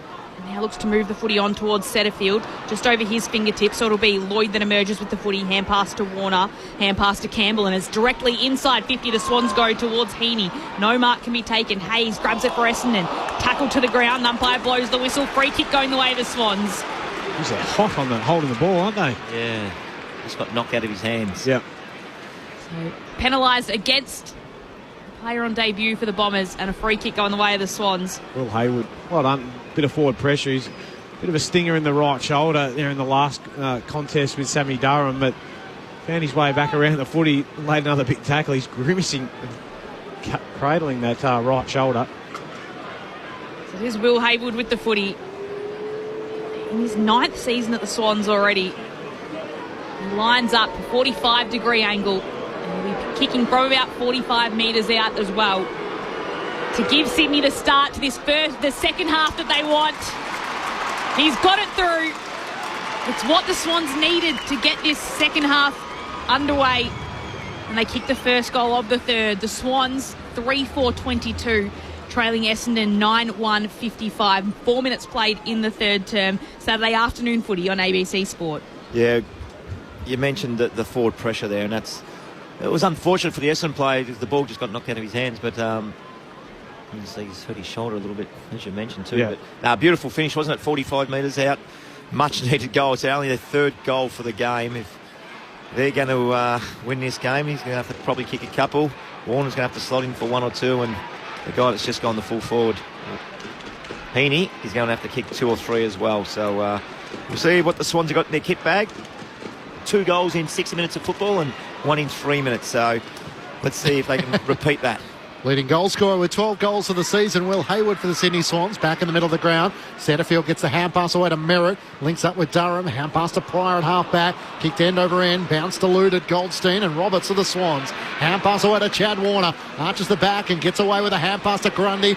To get around Roberts, ran into his own teammate, gave it back to Roberts, tackled by Durham, hand pass away to Bice, ducked out of a tackle. They're under pressure here as Grundy tries to fire a hand pass out. Wright eventually wins it for the Bombers. Hand pass to Caldwell, to Merritt, dodging and weaving. Hand pass back to Langford, kicks around his body. Goldstein backing back at centre half forward. Spoiled away from McCartan, was clever. Out to Kako on 50. Hand pass to Redmond. He loves a shying shot on goal. It won't quite get there. Will it? It will! It clears Rampy, who was trying to backpedal. He was in 2 minds. For one moment he thought he had it under control, and he thought, oh no, this is clearing me. And his right fist had eluded him. Mason Redmond with the arms outstretched as he kicks a goal off balance from 45. And the Bombers answer immediately back to lead by 39 points. 10-1-61 to the Swans 3-4-22. It was a little comical by the end, but it sailed through for a goal. Wow, here's the penetration that he got. What about the... Oh, I thought he was going to chip it to him. When he come off his boot, I had to look up because there was no Essendon player. I thought he was chipping it over the top of the Sydney player. He's kicked that 50 and he's literally chipped it. I tell you who else used to be good at that. Gary Ablett Jr. used to think that he just kissed the footy and it just sailed. That was a beautiful kick from Redmond. But yeah, that little classy tap from your old teammate Goldstein just to put it to Caco's advantage. It was good, wasn't it? 23 goals in his career, Redmond. The majority of them have had to come from outside 50. He's in the middle. Chad Warner takes the footy and is tackled to the ground by Durham. And the umpire comes in to toss it up just outside the two centre circles. Goldstein back in the ruck now, taps it down. It'll be another stoppage. This time it's Jordan on the bottom of the pack and Caldwell as well. So, Lids, what do you do? What do you do with Heaney? If you're coaching right now, would you have him sitting out of the play or would you have him up around the... I'd give him the licence. Let him come up and just make it up. McInerney skies the footy and then chases down to get it at the drop and tap it away. Rowbottom puts the kick inside 50 for the Swans. Chasing it back is Reid of the Bombers and he intercepts for Essendon. That's good courage. Defensive 50, his side leading by 39 points. Mark number 10 for Zach Reid. His kick out towards Dersma. Couldn't take the mark. Heaney pinches it away. The Swans at left half forward. Centering ball looking for Campbell. He juggles the mark. It was a superb kick. He didn't have a lot of options inside 50. He's literally laced it out to him running towards the goal square. On his left. Yeah, he just saw that pocket of space, didn't he, and just placed it there for Campbell to run into. But he's got to have that licence just to make it a bit like the old Dusty. Just start there if you like, but if it's not coming down, come up and mix it up around. As long as your opponent comes with you, which more often than not they do. They'll go with Heaney. Yeah, you just got to have that licence. 45-degree angle, only 15 metres out from goal. Braden Campbell comes in and puts through the Swans' second of this third quarter. Shootout. Having managed just 2 goals in the first half. Not sure it's quite a shootout yet. 10-1-61 the Bombers. To the Swans 4-4-28 ahead of Lids and Boomer. Lex Pescier on the boundary. The Swans looks like they're going to make their sub. Angus Sheldrick has just taken his shirt off. Not sure who for just yet. Dersma just had a little bad 2, 3 or 4 seconds there, didn't he? Yeah. He dropped an easy chest mark. Yeah. Then got the football. Handballed straight into the Sydney Swans players' hands and turnover. Beautiful kick by Heaney, as we mentioned, and a nice finish by Campbell. Keeps them alive, just keeps them in it. Who is that that's gone to the back of the bench there? Yeah. Head down to Lex, who's headed down to the back of the bench, Lex? I think it's Ben Patton, So Ben Patton probably hasn't touched it much today at all. So he had it 3 times in the match so far. So looks like Patton off for Sheldrick for the Swans as Merritt gets a clearance in the centre for the Bombers, kicks it out wide to half forward. Running after it is Corey Warner. Roberts gets there first, slides in, doesn't pick up the footy. Dersma has a go at it. In the end, the hand pass comes from Martin. It'll be an inside 50 into the forward pocket. It's tough going. Bice can just get it out for the Swans. Hand passes it away to Jordan. He's taken to the turf by Kako. And the umpire will come in to throw it up 40 metres out from the Coventry end of Dockland Stadium, where the Bombers are kicking to in this third term. Already 3 goals kicked in the third so far as the ball gets hand passed just outside of 50. Kako chasing after it, and it will be a throw in 50 or 60 metres rather around from Essendon's goal. So Heaney's come up onto the ball now. Warner's gone the full forward, so it just looks like a straight little swap for the 2 guys that need to hit the scoreboard for the Sydney Swans. Saturday afternoon footy on ABC Sport. Bombers leading by 33 points. Thrown back in. Goldstein and Grundy tangle. Grundy reaches over the top, taps it down to Heaney. Lost his footing. He was tripped in the eyes of the umpire. And Isaac Heaney will have the free kick at left half back. That was 2 weeks once upon a time. Trip like that. It was. So that tackle, of course, last week in the Geelong-Collingwood game with Bobby Hill came racing from centre half forward, and that was called a trip. Contact below the knees as Ben Mackay is tackled and taken over the boundary line, not before holding the ball is paid. And Hayden McLean will take the free kick in front of the 2 benches. The Bombers by 33 points, with the Sydney Swans starting to win a few more of these battles. Hayden McLean veers out to the right. Sends it long in the direction of Hamling. Chad Warner flew in the pack. He had a good piece of it and he gathers at ground level. Lovely little sidestep. Hand pass to row bottom boundary side. Hand pass inboard to Hayward. Hand pass to Corey Warner. On the left, he drives it long towards goal. Outnumbered in the end was Lloyd. It clears in the back of the pack. And Roberts gathers. He rushes it through for a minor score. Hand passes to Zach Reid, the other side of the goal line. The Bombers leading by 32 points. Alexia Pesce on the boundary. It's Ben Patton, confirmed, and it's tactical. Thanks, Lex. So Sheldrick comes on. He was a sub last week, sub 5 times this season, but gets his go in the third term as the kick comes out towards Goldstein, who takes it, hand pass across to Dersma and puts the kick into the centre of the ground to Kako, who goes to play on. He's tackled and the umpire says play on. So Bice picks it up for Sydney, hand pass to Matt Roberts, and his kick is hurried, and Wright stands under the drop and holds on to it for the Bombers. I'm not sure if Lexi just seen that, but Nick Blakey's mouthguard come out, fell on the grass, he picked it up and put it back in. So Wright's kick goes right into the forward 50 towards Caddy, marks on his chest and points to Wright to thank him for the beautiful pass. That's a high five as well, the two big men.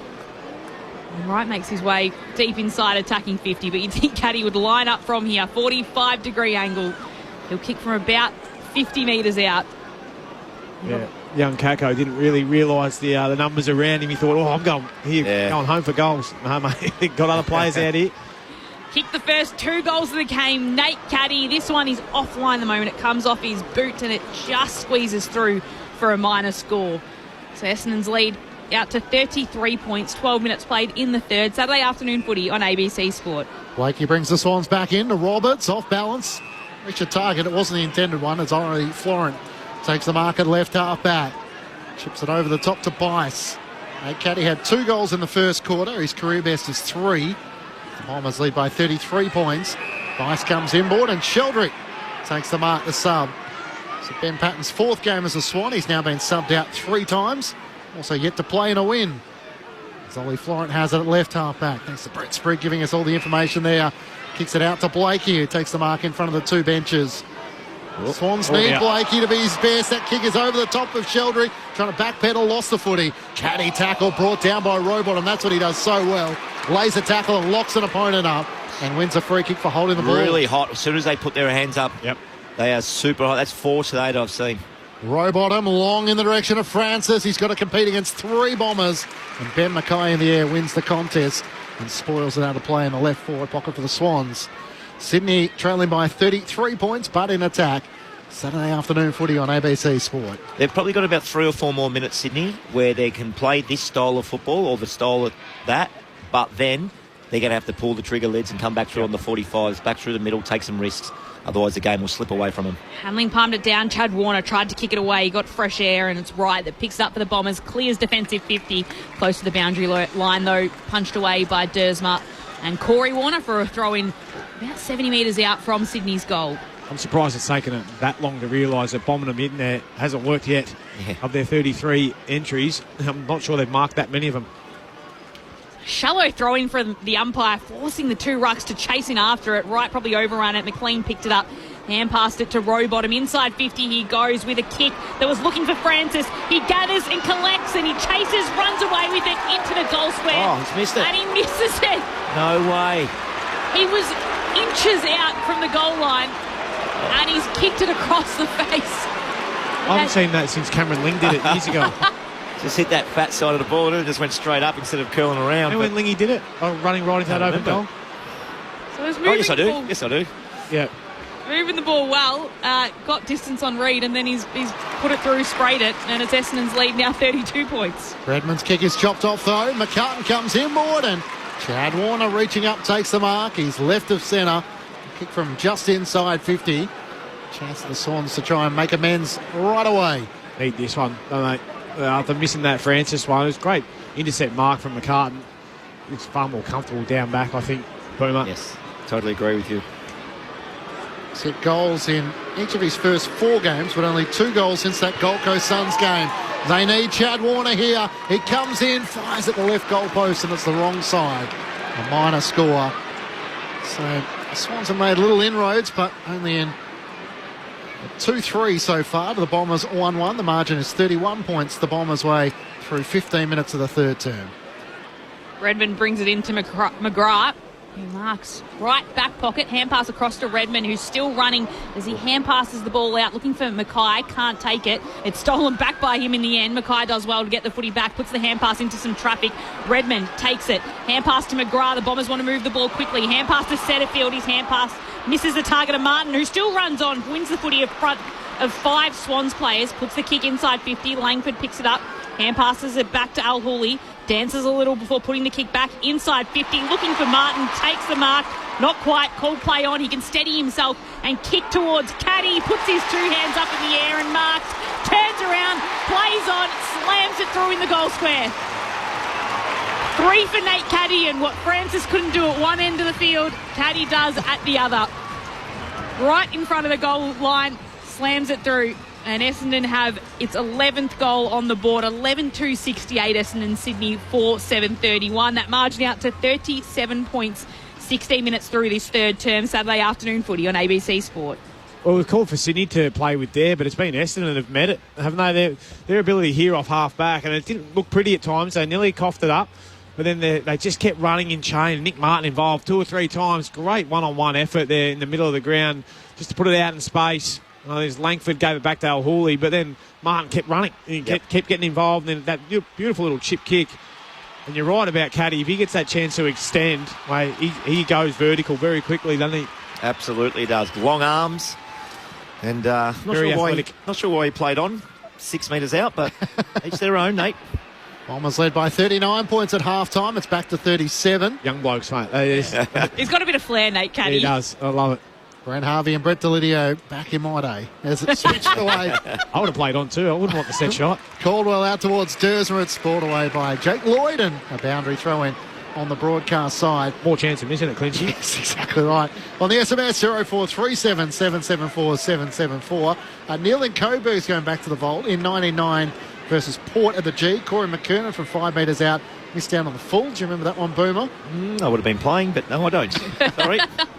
And Fran in Melbourne also wants to ask about the player-manager side of things, Liz. So I'll ask you that in a moment as to how you approach players and what takes place there behind the scenes as the ball goes out of play. Well, first we go and watch them play in their under 16 year, and then we write them a letter, and then we are allowed to catch up with them if they see fit. So you present, put your case forward, see how you go about it. They like you, they come and sign on board. Right, with a double-handed tap away. We picked up, though, by Rowbottom of the Swans. Swivels around and puts the ball to left half forward. No mark taken by Jordan, and it's Durham that picks it up. Hand pass to Hobbs. Hand pass to Caldwell. Right next to the boundary line. Broadcast side can kick its way towards Caddy. Can't mark, but punches its way over the boundary for a throw-in. Alexia Pescier on the boundary. Liz, I got a question too. Yeah. Can you please tell us in the media a bit more? Pardon? Oh, she wants more inside info. She's saying people from the media Oh, right. want the goss. A few things. Just sometimes. Yeah, on air. Yeah, on air. Now it's good. Goldstein wins down the tap to Hobbs, kicks up towards Hattie at half forward. He's tackled and dispossessed. Perkins one way then the other. Hand pass over the top to Caldwell. Fires it back to Hobbs at right half forward. Pokes it towards the 50. Back with a flight caddy. Just inside the field of play. Tight against the boundary. 50 out as Blakey tries to make his case. He thought it was over the boundary line. Certainly very close with his arms outstretched just on the line. I've seen a real rise in Caddy's performance since that Anzac Day game. I think that's playing in the big crowd. Oh, he's going to try and give it off here. Day Wicks was on the lead. It's intercepted in the end by Jake Lloyd. The kick wasn't. He got a lot of confidence out of that. I think that he felt like he started to belong, and we've seen really fly for his marks, kick goals. He's playing well today. Just 19 years of age, Nate Caddy, and the future very much in his hands as Lloyd's kick for the Swans out of defence is marked by Mackay on the wing. Turns and comes inboard to Caldwell. Wants to switch it across half back, and here's Hayes on Deboo. He plays on, draws his opponent, and Cleary down past to Redmond, back to Hayes, back to Redmond on the outer wing. Turns and comes inboard to Roberts, who's sliding on his knees. Takes the mark just left of the centre circles. The Bombers leading by 37 points. And passes it away to Redmond, centre of Dockland Stadium, right inside 50, rising mark to Durham. Absolutely flew and takes the mark at the very top of the 50. Exciting everyone in the arena. That was huge. Durham, what a player he is, and he adds a high-flying mark as well. Yeah. It was, 3 deep, just about. He's sitting way behind, went early and just sat on Jake Lloyd's head. Fantastic. Very early. There's not a lot that Sam Durham can't do. And now he comes in after taking a spectacular mark. 52 metres out, he kicks across the face of the goals. And the kick doesn't match the mark, but it's a sensational highlight there for Sammy Durham. As Essendon's lead is back out to 38 points. 20 minutes gone in this third term. Roberts brings the Swans back into play to bias his kick. A cruel bounce in the end for Jake Lloyd, and Caddy gathers. Hand pass to Martin, away to Pryor. Drives it long inside 50. Daywicks trying to go with the one hand. Can't take the mark. It's spoiled down in the end. Tom McCartan gathers to the Swans. Kicks out towards Cleary. He marks it right half back. He's got Heaney further afield who's gesturing just to hold it up for a moment or two. I've seen Nate Caddy's athleticism just then around he played all his junior football as a midfielder. Cleary long towards Francis, can't take the mark off hands. It's worked forward by McInerney to Grundy, who takes a bounce, draws an opponent, gets the hand pass away. A firing shot on goal from Corey Warner. And the Swans kick their third of this third quarter, having managed just 2 to half-time. Cut the margin once more. Essendon 11-3-69 to the Swans 5-7-37. Corey Warner able to get on the end of it and finish in front of goal. Brett Delidio and Brett Harvey, your experts on ABC Sport. Well, was that from a kick-in? Yeah, it would have been from the Durham kick-in. Transition, full length of the ground. Essendon didn't touch the football. That only equates for about 5% of your score usually, so it's always good to get a clean one. I didn't think the big fella... I didn't think he was going to give it off. I didn't think he was going to... I'm sitting up here doing dish it. He didn't look like he was going to. Nice finish from Warner. Is full tilt. Just chipped it through. More often than not, players try to kick that bladder out of it. Always got told, just aim. The goal umpire will stand in the middle of the... That's it. Kick middle of the goals, kick it straight to his hat, and hopefully no one's there and he'll get a goal. And hopefully the goal umpire moves out of the way. Yes. Secondary stoppage in the centre. And it's Goldstein who just picks it off. Grundy falls to the ground. Hand pass to Merritt. Hand pass across to Dersma, who shovels it off to Setterfield. Flicks it back to Redmond. He moves it by hands to Hayes, who puts it on the boot this time. Kicks out wide towards Perkins. 2 hands on it, just can't keep it in. And it's over the boundary line for a throw-in. Perkins ahead of Riley Bice. It'll be a throw-in between wing and centre-half forward for the Bombers. Lead by 32 points. 32. So we're closing in on three-quarter time. What does the margin have to be, Boomer, for Sydney to stay in it? Oh, it's definitely got to be in its 20s. It's in the 30s. I think they're in a bit of trouble. Grundy doing his best now. He's chasing after Merritt, though. Merritt takes it, and Grundy is holding onto it. He's right on the line with it on his chest, lying on his back, and just rolls over and carries it over for a throw-in. In front of the Essendon bench, the Bombers ahead by 32 points, 11-3, playing 5-7, 23 minutes played, third term. Saturday afternoon footy on ABC Sport. They need one at a bare minimum. Yep. If they get one, you can go in and go, rightio, 4 goals to nothing in the last quarter. We can win this. If they don't get one, or Essendon get one on the other hand, it's game over for me. Brent Harvey with you on ABC Sport. Goldstein pumped it down to the front. Sheldrick trying to get a hand pass away. Matt Roberts is locked up, and the umpire will board up. Shane in Coffs Harbour posed the question earlier on 0437 774 774. Did you think the Swans were undisciplined with the free kick count, or a little unlucky? Little from column A, little from column B, I think. Yeah, agree. How about the rubber? They are the rules, but yeah, you've got to be aware of it. But some of them get let go, some of them don't. So yes, free kick 6-2 the way of the Sydney Swans in this third quarter. Brett Delidio eventually giving you splinters. No, unfortunately not. Setterfield tries to kick up towards half forward. There's a push out, and the free kick is going Sydney's way. It's going to come back to McInerney. As Tom McCartan had the footy in his hands, so free kick against Dersma. McCartan had the opportunity to keep going too. He was going through the middle and just didn't really look like the advantage. Justin McInerney veers out to the right, kicks up towards Francis, got hands to it, couldn't complete the mark. Now he's tackled and brought down by Reid. Ball spills out. Redmond has it, but he can't break away. It's locked up by Joel Hamling, and a ball up 45 metres out from the Sydney Swans goal. It's the Bombers by 32 points. Saturday afternoon footy on ABC Sport. Goldstein unopposed in the ruck, takes it, hand passes it to Hayes, who was 2 metres away from him, and is taken in a tackle by Heaney for another ball up. Inside forward 50 for the Swans. Currently winning this quarter at the moment, Sydney. Goldstein taps it down. It's picked up by Sheldrick. Hand passes it away to Campbell. Hand pass it across to Heaney. Snaps towards goal, and it's just a point again. So another behind for Heaney. He's yet to kick a goal today in this match. The lead now 31 points. 25 minutes played in the third. 3 goals, 4 for the Swans so far in this third quarter.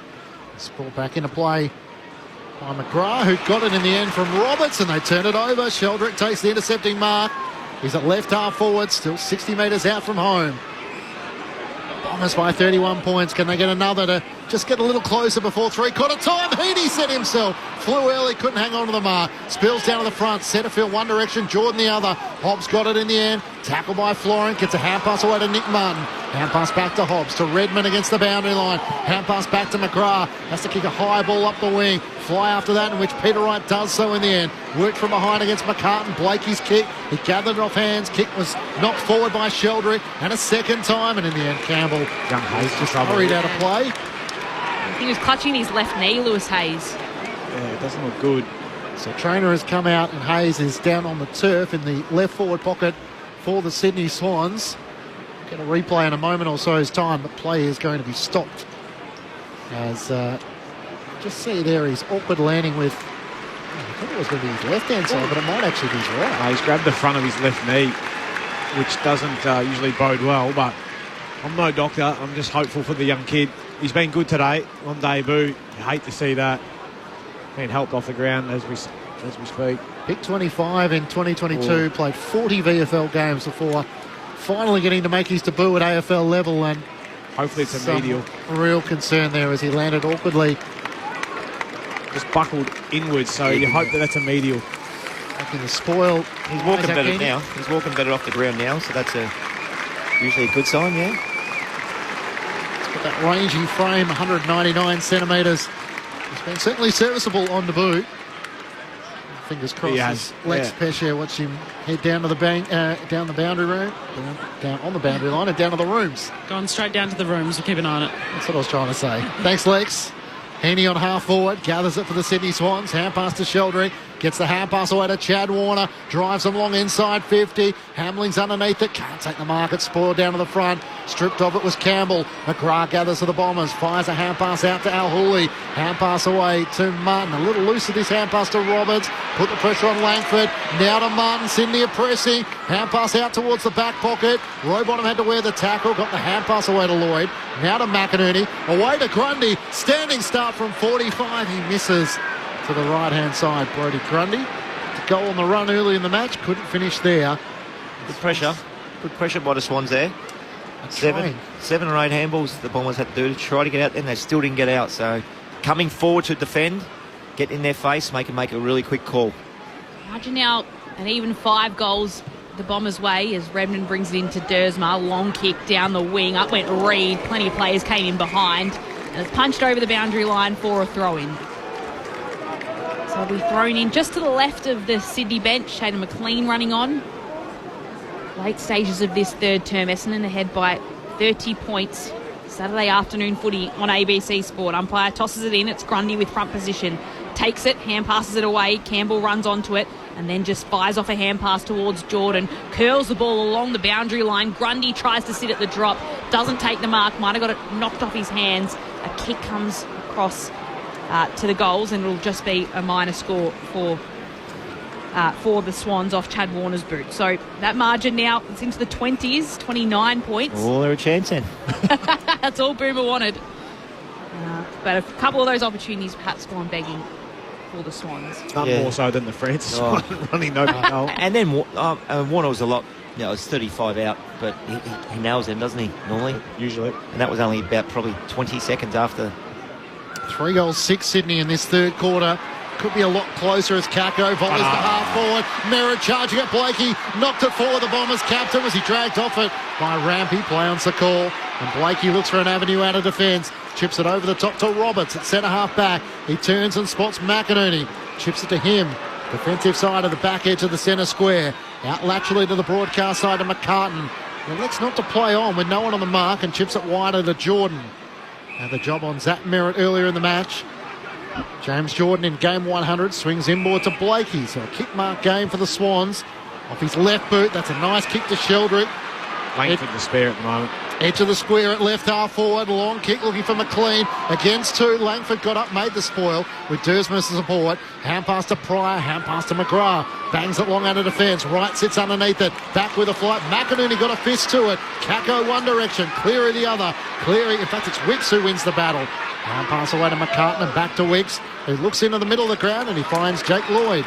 And Jake Lord hand passes it across to Rampy, who takes the footy centre of Docklands and puts it right inside 50 for the Swans. Bounces at the back towards Mackay. Advantage for a free kick towards Martin. And Martin holding on to the footy, and it's another 50 for the Bombers. 6. So that might have been McLean against McLean this time, stepping over the mark. And Martin just runs, takes his 50, and then takes the bounce and plays on. He's going to get it. It kicks the Bombers inside 50. What a kick towards Setterfield. On one knee, takes the mark, and the Bombers will have a shot here after the siren of three-quarter time. Well, there's the end of that run. If he pops this one through, boom, there's the end of that. That's it. Game over. 35 points. So for all of Sydney's hard work and efforts in this third term, they win the quarter, but not by what they would have wanted, as Setterfield gets a chance. Following a 50-metre penalty, a Martin run. And now Setterfield to kick from directly in front of goals. Lets loose from 55 metres out. He doesn't have the distance, no. Or he doesn't have the accuracy, rather. Does have the distance. And it's just a behind, but it does push the margin out to that 5 straight majors. 30 points is the margin the Bombers' way. 11-4-70. Sydney 5-10-40. So the the half-time margin, 39 points. It's down to 30 points at the final change. The goal kickers so far for the Bombers, 2 to Zach Merrick, 3 to Nate Caddy, and then individuals to Kako, Perkins, Durham, Redmond, Al Hooley and Day Wicks. And then for Sydney, it's all individual goal kickers, Campbell, Hayward, Grundy and McLean. But at three-quarter time, it's Essendon by 30 points. Earlier, it was the Hawks who prevailed by 35 points over the Demons. James Warple got the 3 votes in the ABC Football of the Year, and Jack Gunson with 3 goals in the final term helped the Hawks continue their charge up the AFL ladder. And coming up tonight, it's a showdown taking place on the radio. Showdown 57 for those in South Australia and WA between Port Adelaide and Adelaide. And in just a moment, we'll head up to Darwin for a preview of the Gold Coast taking on the Western Bulldogs. Saturday afternoon footy on ABC Sport. An emergency can happen anywhere. There are 3 warning levels across Australia: advice, watch and act, and emergency. To learn more, go to the ABC Emergency website and stay listening to your emergency broadcaster, ABC Radio. This is the 2025 AFL Premiership season on ABC Sport. Hayes grabs it for Essendon. Tackle to the ground. Umpire blows the whistle. Free kick going the way of the Swans. Here's Will Haywood with the footy to give Sydney the start to this second half that they want. He's got it through. Out to Kako on 50. Hand pass to Redmond. He loves a shying shot on goal. It won't quite get there. Will and it will! Wow. Here's Rampy, who was trying to backpedal. He was in 2 minds. Mason Redmond with the arms outstretched. He kicks a goal and he pinches it away. The Swans at left half forward. Centering ball looking for Campbell. He juggles the mark. It was a superb kick. 45-degree angle, only 15 metres out from goal. Braden Campbell comes in and puts through the Swans' second of this third quarter. Martin takes the mark, not quite, call play on. He can steady himself and kick towards Caddy. Puts his 2 hands up in the air and Mark turns around, plays on, slams it through in the goal square. 3 for Nate Caddy, and what Francis couldn't do at one end of the field, Caddy does at the other. This is ABC Sports coverage of the AFL. On your radio. ABC Sport Digital. And on the ABC Listen app. The Bombers have led from go to woe by 12 points at quarter time, by 39 at half time, and they lead by 30 points at three-quarter time. Despite Sydney having 9 scoring shots to 5 in that third term, the Swans beating 3-6 to the Bombers 2-3. Matt Clinch and Lauren Borden calling the action. Brett Delidio and Brent Harvey are your experts, with Lex Pesce on the boundary. Our next stop on ABC Sport is to Darwin, where the Gold Coast Suns are taking on the Western Bulldogs, and that's where we find Mitch Turner. Clinchy, it is a beautiful night here at Carrara Oval up in Darwin. You couldn't ask for better conditions for football. It's about mid-20s, humidity not too high at all, and what a cracking clash it will be. The Gold Coast Suns up against the Dogs. The Suns have had a stranglehold on this venue for quite some time since the COVID period. They are 6-0. They're looking to maintain their spot in the top four, while the Dogs are still pushing to get into the top four. So two sides coming in looking to strengthen their finals credentials. No changes to the side as of yet. Late-wise, there are a few changes into the teams. Harvey Gallagher and Caleb Polter come in for the Dogs. Trelaw and Bustlinger are out. For the Suns, Fiorini, Long, Closey and Rosas are in. Reed, Weller, Swallow and Butterick are back. No final sides just yet, but should be an entertaining game of football. The Q Clash, bad result for the Suns last week. The Dogs, they smashed Port Adelaide. Can't wait to bring it all to you alongside Rob Cross, Chad Wingard, Joel Bowden and the great Charlie King. For our South Australian and WA listeners, though, they'll be off to the showdown led by Aaron Bryans. Good on you, Mitch. Yes, give our best to the legend of the NT, Charlie King. We can't wait to join you at the completion of this game. And for listeners wanting Showdown 57 between Port Adelaide and Adelaide, it's on the ABC Listen app. Just click on the AFL Extra button. About. The Bombers. Will anyone get a word in up there with Joel Bowden speaking? Well, I don't know. You tell us. I don't think so. Joel, he said politics. I said, what are you into, mate? He said, I'm in politics. You know what's great about that? I get to talk. And they pay me for it. Well, Chad might try and get a word in here and there, so they'll wrestle for the mic. Sounds like Rob Cross and Mitch Turner. The Bombers by 30 points. Brett Delidio, Brent Harvey. It's been a pretty impressive display, it must be said, by those in the red and black. But the Swans tried to make inroads, just couldn't quite potentially get within striking distance. What do you think this final term will have in store for us? They need to throw caution to the wind, don't they, now? Well, you've been calling for it since half time. I don't think it's going to happen. Five goals, but if it doesn't happen now, Leeds, when does it happen? What, next week? Yeah. So you're throwing the white tail now, we might as well just go home. Yeah. That's going to be the case. They have to do something, and they've got to do something very early. What can they do? Can they just swing something? Can you put Nick Blakey in the up middle forward or in the middle? Yeah, anything. Just something different. It just looks stagnant, hasn't it? Just give us a different look. Yeah. He's been pretty good today, Nick Blakey, but can he be a match winner? Can he go forward and kick three in the last quarter? Can he go through the midfield and kick the ball? His beautiful kick. I mean, he's at full back right now on Nate Caddy. Can you put him through the middle and let him kick the ball inside 50? Yeah, I think that's been the issue, though, because they have been undermanned down back. He has to play that second key, which halts his run a little bit. Yep. Isaac Heaney's gone to the goal square to start this final term, and we're underway with the Bombers leading by 30 points. Grundy wins down the tap to Chad Warner. He's tackled immediately by Dylan Shields, so the sub into the action. We'll go down to Lex in a moment. Got a hand pass to Merritt, kicks up towards half forward. Wicks gathers against Kako, gets the hand pass away to Rampy. He had a fend off, but Caddy got him in the end. He fended off Kako, but never saw Nate Caddy, who came charging from behind. That's 50. And laid the tackle to win, holding the ball. And the Bombers take it at left half forward. So Caddy sends it into a dangerous spot. Peter Idle said himself, Grundy's underneath. He takes a controlled mark, and it was not a great kick. Didn't spin properly either, did it? No. He got all the adrenaline out of him with a long kick inside 50. Hand pass around the back to Blakey, who kicks up towards Lloyd on the wing. Can't take the mark. Hayward tries to slide in. Can't get a hand pass away. In the end, it's Lloyd who's tackled and brought down, and the umpire will ball it up. Lex Peshier on the boundary, so I assume that sub has been made for the injury, unfortunately, to Hayes in that third quarter. Yes, that's right. It has been made for Lewis Hayes, who came off holding that left knee. Not exactly sure what it is. We'll wait for an update. Thanks, Lex. And just his first game, we'll wait to see what the update is on that as Roberts gets a clearing kick for the Bombers directly inside 50. Caddy's there at the back. He was outworked by Blakey, who goes chasing after it. Caddy slides into the ground. It'll be taken by Rampy, though. Hand pass to Wicks, hand pass to Lloyd. And the Sydney defenders will work it outside of defensive 50. Hand pass across to Jordan, who fires a flat kick towards Francis, gets it on the palms and plays it down, doesn't mark, but runs around and keeps control of the footy. Hand pass to Lloyd, hand pass back to Jordan, who's back in the action, kicking towards Grundy at left half forward. Can't take the mark. Andy McGrath's in there to pick it up for the Bombers and sends a clearing kick long down the City side wing, which just dribbles out of bounds for a boundary throw in at centre wing, outer side of the ground. Essendon ahead by 30 points, so both subs have been made and are into the action. Angus Sheldrick in for the Swans and Dylan Shield now in for the Bombers as well. Next passage of play, can we get an update on the stats on Grundy and Goldstein, please? So Durham pulls the ball in, and there will be a stoppage. That gives us time. The ball. Grundy 18. Goldstein 16. Yeah, I feel Goldie's been really, really influential today. Chad Warner with the kick across right to centre half forward. That'll drop down inside forward 50 for Sydney. It'll be cleared or taken by Langford, but then he's taken in a tackle and the ball will be held up right at the top of the 50. Essendon by 30. But you're right, Goldstein does look like he's held his own today. And 26 it else. Around the ground. Yep.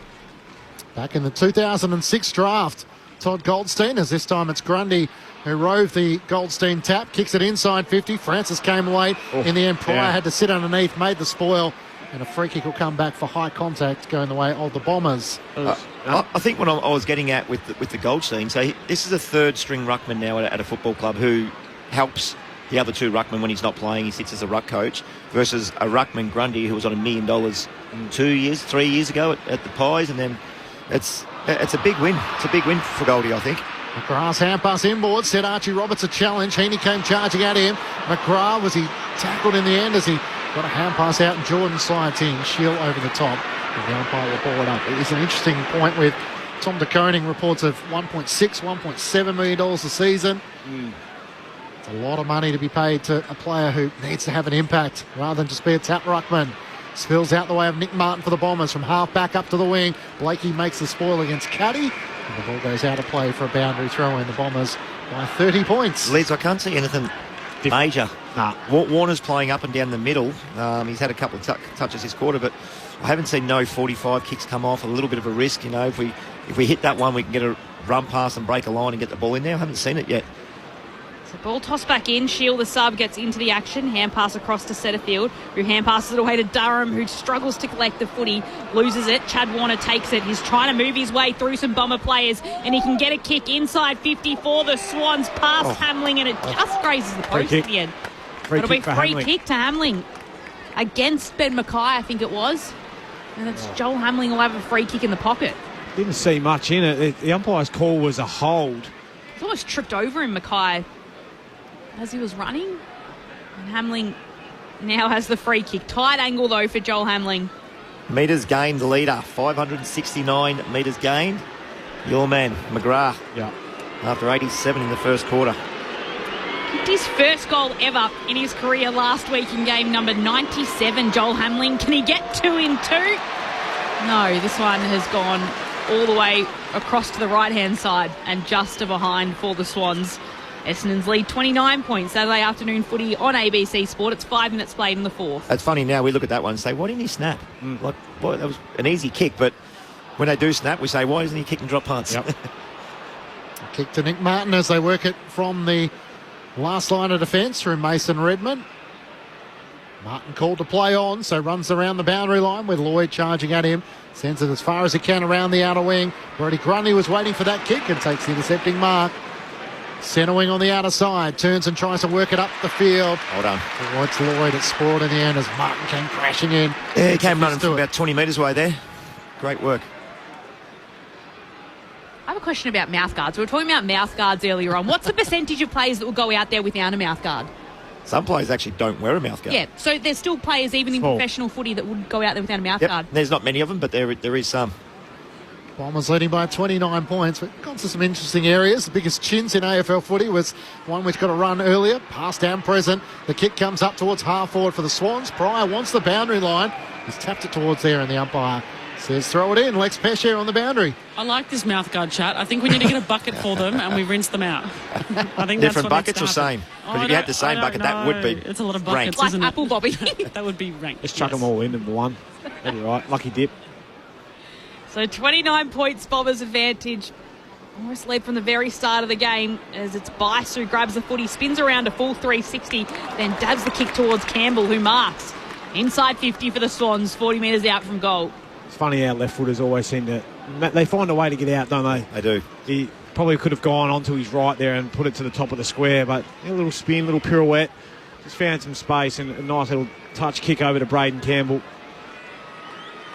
Braden Campbell who gets his chance now. Out of the AFL Sydney pathways, he kicks towards goal. It's a good-looking kick, but it's off to the left. So another minor score for the Swans. It's their 12th behind of the match, 5-12 42, playing Essendon 11-4-70, just ticking over 7 minutes in the final term. Saturday afternoon footy on ABC Sport. Two more scoring shots now the Sydney Swans have had, 5-12 to 11-4. Missed some really, really big opportunities. Redmond into Pryor, trying to get up early was Caldwell, pushed in the back. Oh, he touched it. And the free kick going Sydney's way. Florent wants to take the advantage. High kick for Chad Warner, 2 against 1. Ben Mackay takes the mark. Support from Andy McGrath. Sydney's disposal inside 50 have left a little bit to be desired as McGrath receives it, kicks out towards Caddy. He's shoved out of it by Tom McCartan, takes the mark at left half forward. And he thinks about sending the Swans inside 50. Pulls his kick in the direction of Hayward in a wrestle with McGrath. McGrath makes the spoil. Redmond's hand pass sets Setterfield a challenge. Tackled by Cleary. Cleaned up by Pryor. Hand pass to Zach Reed. Gets the hand pass away to Caldwell. Chips his kick to Goldstein. He marks it left half back. Goldstein puts it on his left boot and just pushes it out wide, looking for a mark to come from Day Wicks, and he gets a couple of hands on it, but carries it over across the boundary line for a throw-in. So the umpire will set himself the interchange gates and get ready to throw it in. It's Grundy and Goldstein standing on the AFL logo, like we've seen for the majority of this match throughout it. They both tussle with each other. Grundy tries to get a tap, might have been held on to. Then Langford takes it, and the umpire will come to ball it up. So right at centre wing, he tosses it up, and Goldstein works his way to the front, but he'll be pinned illegally for holding on to Grundy, and it will be a free kick towards the Sydney ruck. Just flares the kick out wide towards Corey Warner. Corey Warner holds on to it. Kicked a goal in the third term when Sydney was able to win that third term, but still trailing by 28 points almost midway through this final term. Kick goes inside 50. McInerney tries to gather as the pack is all around the footy. It's tough to pull it out. It's Hayward that can do that. Hand pass across to Sheldrick. He'll have a pin at the goals, and he will put it through and deliver a goal for the Swans. That's one there from a pack, and a great finish there from the sub. And it's Sydney's 6th goal of the evening. It comes in the 9-minute mark of the fourth term. Sydney 6-12-48. They're trailing Essendon by 22 points, 11-4-70, and we have played 9 minutes in this fourth term. Saturday afternoon footy on ABC Sport. What was interesting there, Boom, was Brodie Grundy gets the free kick, but his first instinct was, let's go wide. Yep. He comes out here to Warner, where he had Bice running around the back. That's where your chance is to create that little bit of overlap. Can I give a little handball, allow him to go and drive the ball in, which Warner ended up doing, but it could have been done 5-10 seconds earlier. Yep. And it gives you those 1v1s. You know, your forwards have got more opportunity to actually compete against their direct opponents. So just a little switch, but they end up getting the score in the end. Great finish by young Angus Sheldrick. Brett Delidio and Brent Harvey with you on ABC Sport. Bombers fans just starting to get a little uneasy as Shield got one into the midriff. He gets a hand pass away. Can't link up with Setterfield as the umpire will circle, and James Jordan over the top. A ball up. Bombers by 22 points, but the Swans all of a sudden have kicked 4 of the last 6 goals of the match.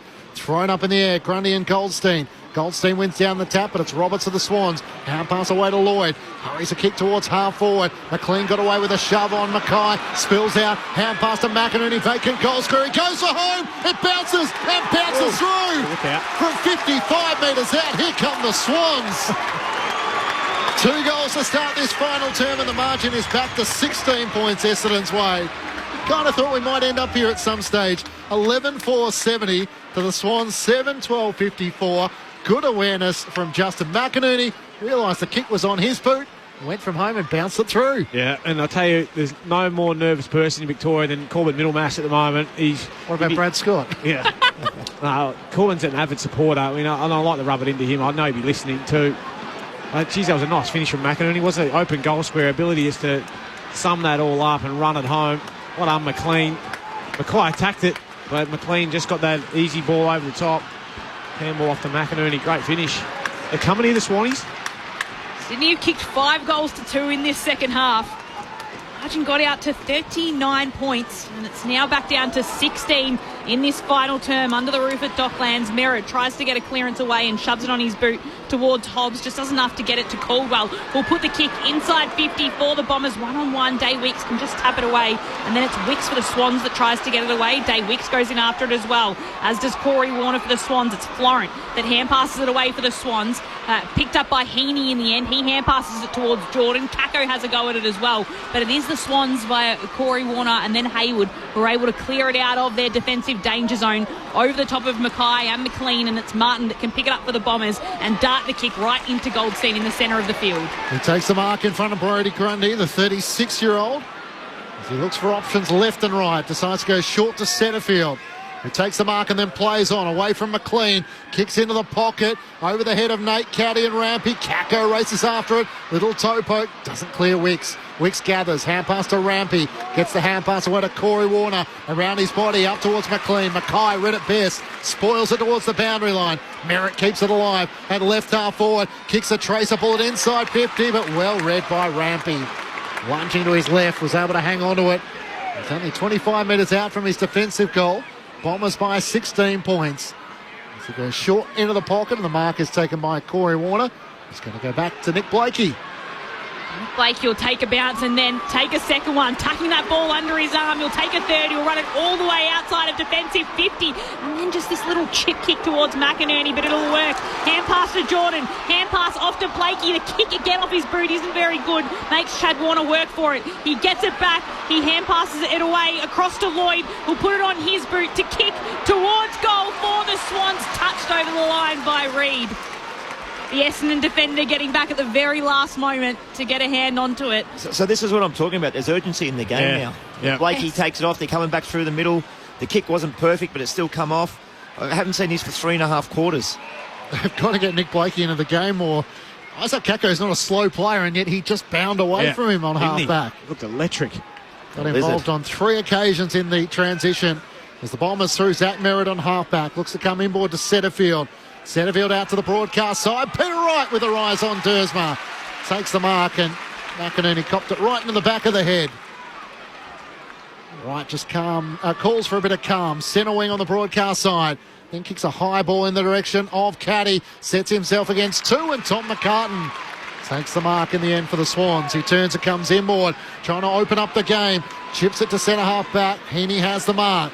He looks laterally, can move it wider still to Bice. The Swans all of a sudden have some overlap run as Kako offers chase. Bice draws him and gets a hand pass over the top to Lloyd. He looks long up the wing. Not a lot of options, so has to kick wide out to Hayward. He marks it left half forward, still about 75 metres out from home. It's a stagnant forward 50 with McLean deepest. Francis as well, and Chad Warner, he puts it in that direction. Peter Wright reaches over the top, makes the spoil. Roberts gets the hand pass away to McGrath. Hand pass to Caldwell and now to El Hooley, who chips it over the top. And finds Pryor at right half back. 50. Another one late. 6. I think it's 7. So that's against Florent, and it's Jackson Pryor who'll get the 50-metre penalty. It's hard to think of this ever happening in the Sydney side under John Longmire or Paul Roos. It's very out of character. Oh, you think Coxie's gone soft on it? No, I'm just saying 7 50-metre penalties. I can't think of a Sydney side that would be so undisciplined. Yeah, and that was undisciplined from Florent rather than a few of those ones that were a bit ticky-touchy in that first quarter. Pryor puts the kick out wide towards Shield. Will try and work the footy inside 50. He can only get it as far as Day Wicks, who can't pick it up cleanly. Lloyd has a go at it. Hand pass to Bice, back to Lloyd. He'll put it on his boot and try and clear Sydney from its defensive 50, a Packle form, and it's Caldwell that takes it. Hand pass to Archie Roberts. Can't gather it cleanly. Heaney goes in afterwards. He can't get it either. In the end, it's Roberts for the Bombers. Hand pass it away to Al Hooley, who takes it, dodges around his opponent and steadies, puts it on the boot and kicks it to centre half forward for the Bombers. No mark can be taken from Rampy. Oh, look out. Be cleared away from Sheldrick, who kicks it across to Francis. He's right in the centre of Dockland Stadium. He waits a little, then hand passes it to McInerney, who can run all the way up to 50 metres out from goal, lets it off his boot and puts his hands in his head the moment he does it because it's out of bounds on the full. Well, he had to have a shot, though. There's no one else there. You can't blame him for it, but he was just out of gas, I think. Francis had Warner break into the square. Had to go. And had to put the ball into space. So Warner's going to burn most players off. And he just held it up for that 2 or 3 seconds to get the Essendon players time to get back. The Bombers through McGrath, kicks out towards the wing. El Hooley can't take them up. Perkins gathers though, spins out of a tackle. Hand pass back to El Hooley. Kick is partially smothered. Running on it well with Bice. Quick hand pass, got it back from Cleary. Bice runs the boundary line, gets the left half forward, chips it to McInerney. Can't take the mark as Reid made the spoil. Warner, that's Chad, bounces off an opponent. Tackled, holding the ball. Well done. Just tried to try and bust his way clear, and in the end it was Sammy Durham who got him and wins the free kick for the Bombers on halfback. And he goes towards Langford. Francis gets in front of him, punches it away. Dersma will chase it in right next to the boundary line, can keep it in, hold it in, and spin around from Francis to hand pass back to Langford, who darts a kick right along the ground. Caldwell will chase after it, keeps his feet, hand passes it to Durham, who hand passes it into some space that McGrath runs into, takes it and just hurries the kick inside forward 50. There's Swans around the footy. Merritt goes after it, but it will be a free kick towards Blakey of the Swans high. Just brushed him. Just brushed him. Thought Merritt was almost going to get it there and win it against three Swans players. I've never seen so many swinging arms. Since the 80s, 70s, 80s. Malikan got done, Connor Nash. Blakey's free as Essendon lead by 15. Up to the wing. Francis went up early. It cleared his fingertips. Grundy goes for a barrel. Up towards Hamley. Chaos ball. It bounces off here. Mackay. Chad Warner front and centre. Over the top to Hamley. Hand pass to McInerney. Vacant goals. It's touched by Pryor. And through for a minor score. Cleary trying to push forward. He wanted it over the top. Maybe caught in two minds. And it's a 14-point ball game. 18 minutes gone, final term. The Bombers trying to hang on. Had a couple of big moments, hasn't he? Yeah, real lack of composure there from the Swans players, wasn't it? Yep. Essendon haven't scored a goal since the 16-minute mark of the third term. Just 14 points in it. Redmond chips to Pryor, who's sitting in the left back pocket. He loads up on his left boot as well into a pack. Grundy brings it down. It's Caddy at the back who can pick it up for the Bombers and just push a kick forward. There's plenty of Swans running onto it. Campbell picks it up cleanly and can run along the boundary line to bring the footy to centre half forward for the Swans. Well done. Bombers players around the footy.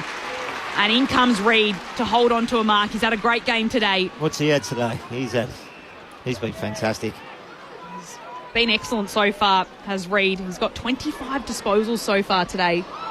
Oh, the kick from Dersma. Setterfield a challenge. He stands up in the Roberts tackle. Got it back to Dersma. Kicks up towards Peter Wright. He had to fly back with the pack. He brought it down to the front. And Caddy bounces it towards Merritt. Getting back Blakey. He gets a hand to it and it goes through for a minor score.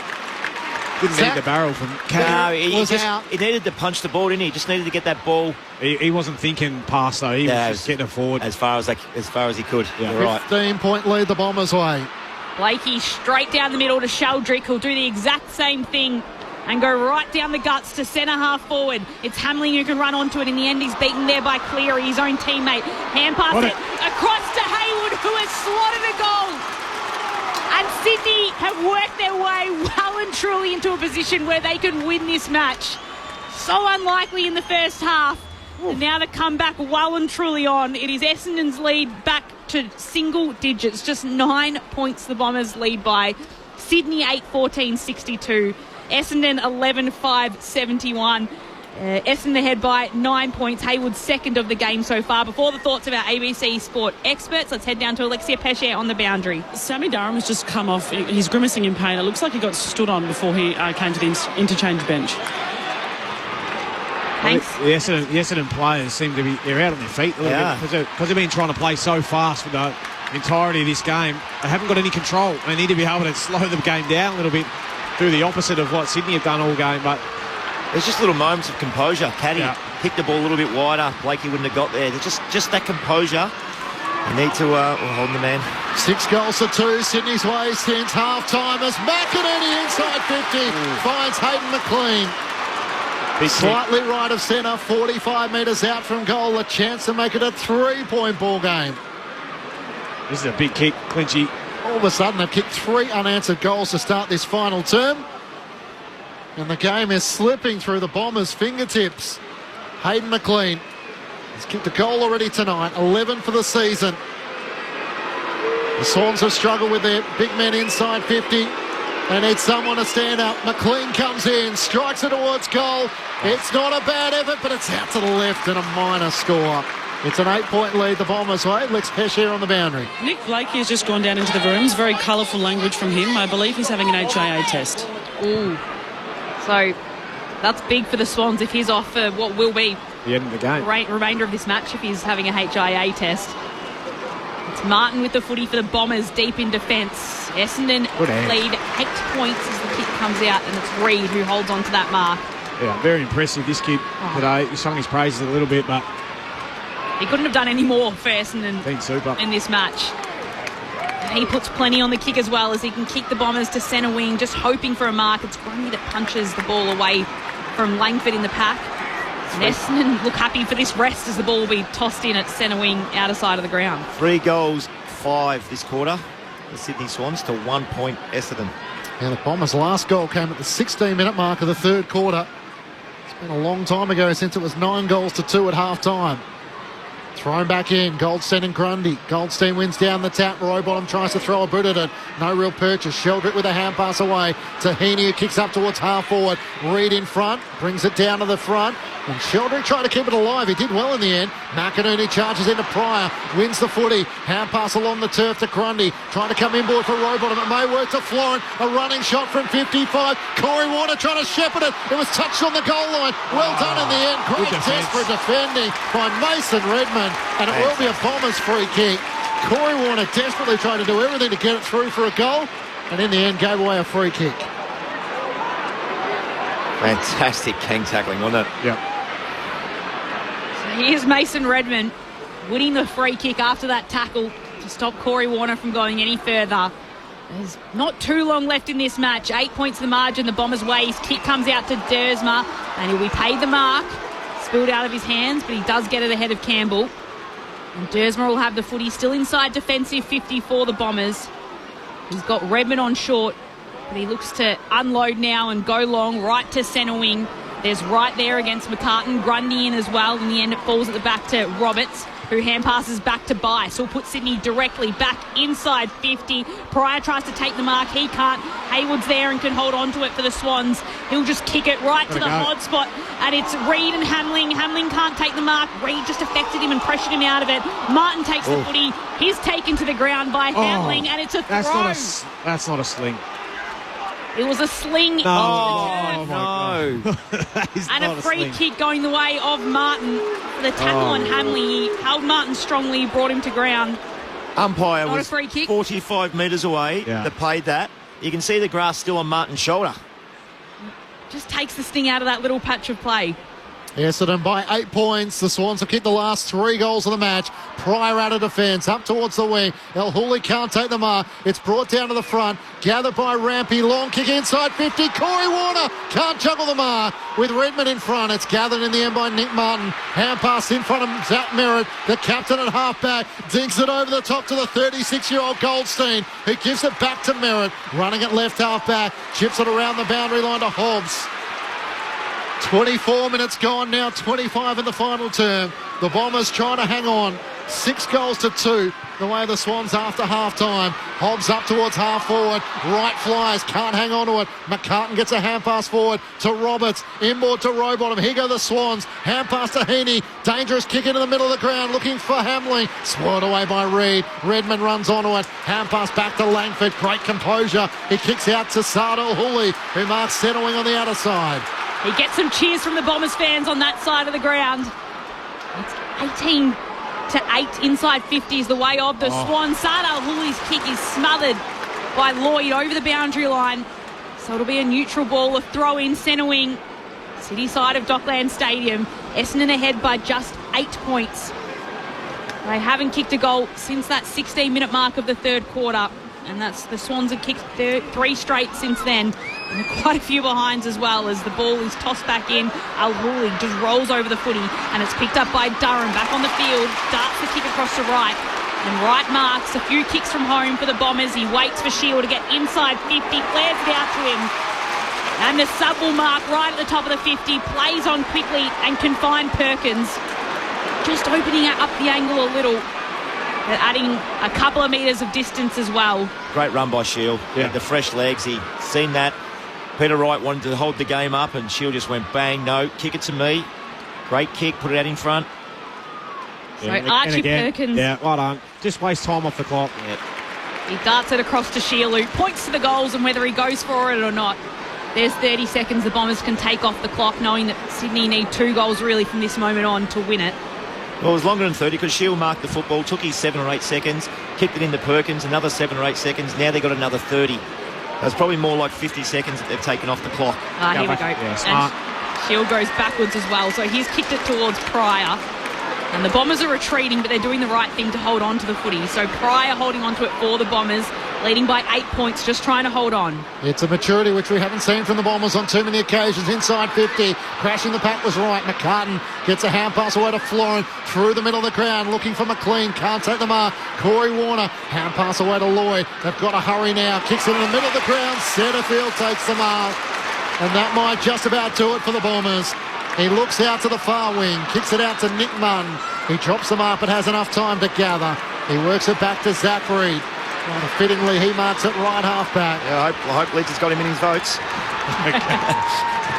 Put the block on as well, give that handball. At right half back, Reed kicks up the wing. Flying in the pack was Heaney. Shield against the boundary line. The siren sounds, and the Bombers prevail. They had to do it the hard way. They were kept goalless in the final term.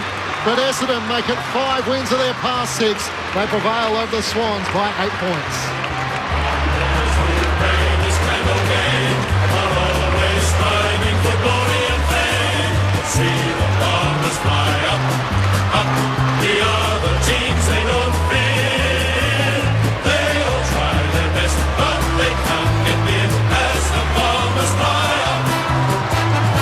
In front of 43,799 fans, the Bombers 11,571 defeat Sydney 8-15-63.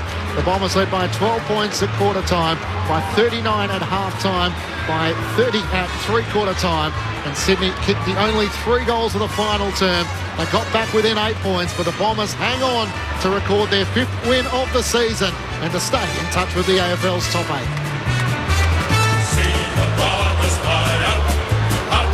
Win the premiership flag. Our boys who play this grand old game are always striving for glory and fame. See the Bombers fly up, up. The other teams they don't fear. They all try their best, but they can't get near as the Bombers fly up. Final score. The Bombers defeat the Sydney Swans for the first time since 2022, with Sydney having won the previous 3 between the two sides. And there's a little to unpack in that final term. The dangerous tackle, the Nick Blakey being taken off for a HIA after the contact from Zach Merritt trying to knock the ball away, which made contact with the Sydney defender's head. That will no doubt be discussed and debated. But for the winners, 3 goals to Nate Caddy, 2 goals to Zach Merritt.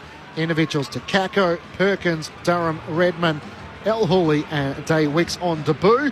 The unfortunate part for the Bombers was the injury to Lewis Hayes, who was subbed out of the match in the third quarter with a knee injury. Dylan Shield was the sub and came into the action.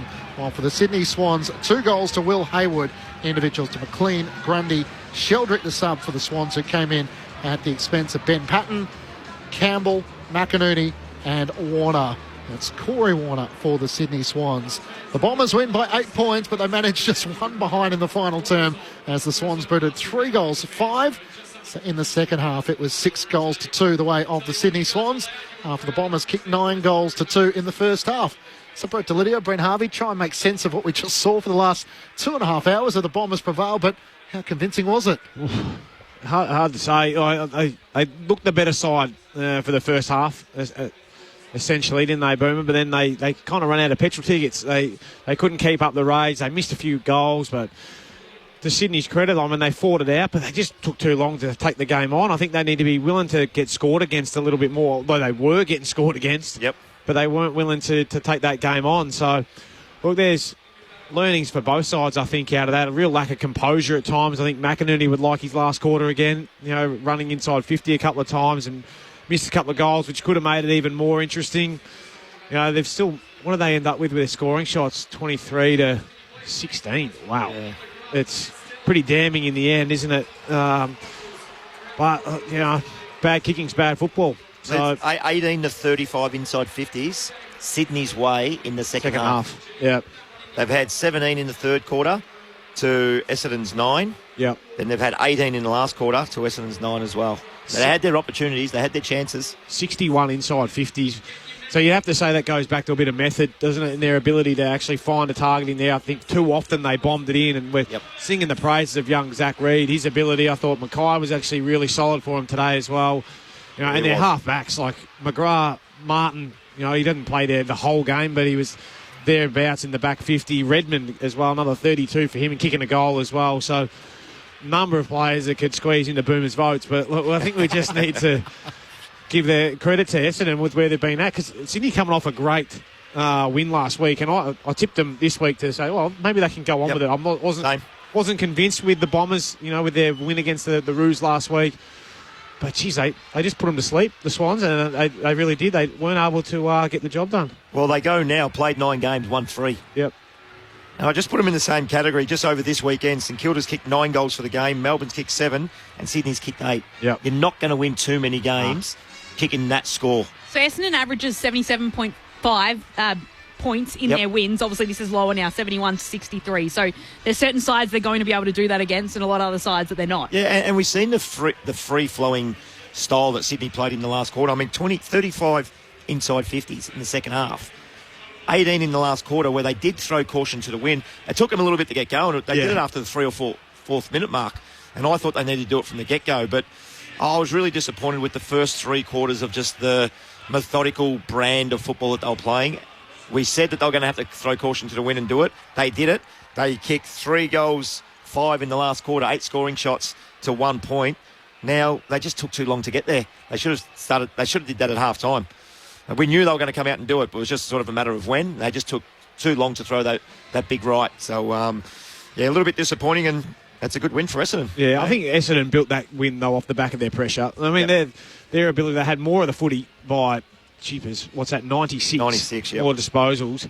But then they've also out-tackled the Swans, and I thought that was where they brought that heat in and around the contest, and their ability to tackle and chase. Their half-forwards were really good. Their mids got after them, and they just didn't give Heaney, Warner, any space, you know, to be able to break that game open. So, you know, you've got to give credit to Essendon. They had a crack, and that's what your supporters want. While debuting, you know, a couple of young players, you know, fingers crossed young Louis Hayes is okay. The prognosis is all right there, but they've snuck into the top 8. Not a great percentage, the Bombers, but they've snuck into the top 8 after that victory.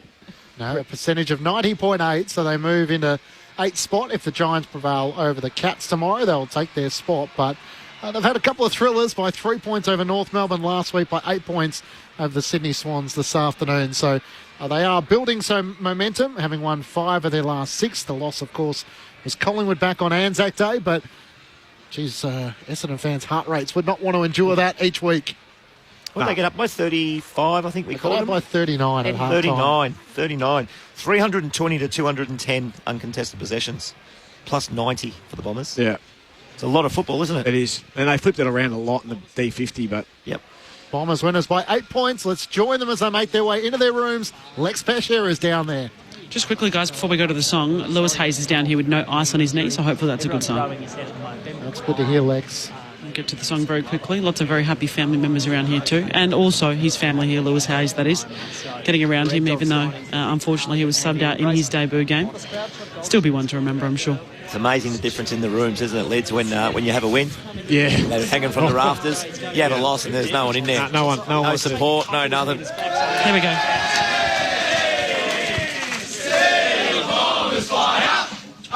To win the premiership flag. Woo! Our boys who play this great old game are always striving for glory and fame. See the Bombers fly up.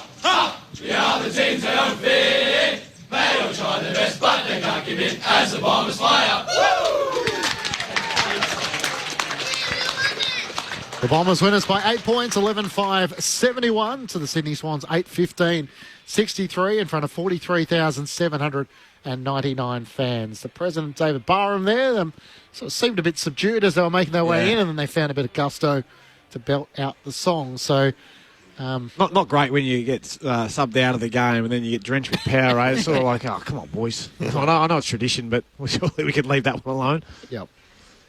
So the Bombers get a valuable 4 points to move into 8th spot on the AFL ladder. But, they did it the hard way in the final term. They put it 9-2 in the first half, and Sydney came rattling home with 6-2 in the second half. You sort of said it, Boomer. It felt like they needed that one more goal before three-quarter time, and it takes us, before Lex brings us some reactions to a couple of the contentious issues throughout the game. So in the final term, Joel Hamling, was it a dangerous... No, hang on, we'll come back to it. Let's go back down to the Lex in the Bombers' rooms. Hang on 1 second. Nate is just putting the little pack on. I'm going to give him some headphones so we know. There we go. With Nate Catter goes the Bombers forward. Nate, it was a gutsy win and you got over the line. How does it feel? Yeah, obviously we don't make it easy for ourselves, but it's really good to get the win. Really shattering to see Lewis Hayes go down his first game, which really hurt and kind of put a damper on it. But nevertheless, a really good win. In the first half and even the first 3 quarters, something seemed to click with you guys, especially with so many injuries running through the club. What do you think it was? I think we just came in with a good game plan, executed it well, and I think it was just effort as well. We put max effort and really tried in the contest, and then broke free and got on the end of it. Now, we spoke during the week and you said that with some experience around you, Kyle Langford and Peter Wright being back, you felt like you had more confidence. And we saw that tonight. Do you feel like that's happening? And where are you sort of grabbing that from now?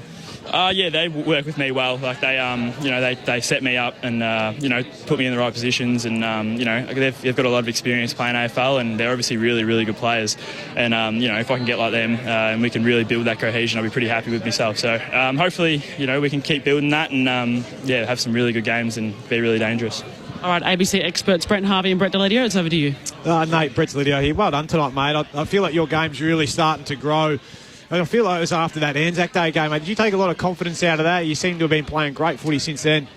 It took a lot of confidence from that game. It's obviously a big occasion, and I felt like I competed well. And something I've just been trying to work out is just my ball use. I've been butchering it a bit lately, so I've been trying to work on that as much as I can. And I'm nowhere near perfect, but going to keep trying to take more steps to become an elite at that. And you spoke about just then that we come in with a really good game plan. Can you give us an insight as to what were you trying to achieve, to break down the Sydney Swans side?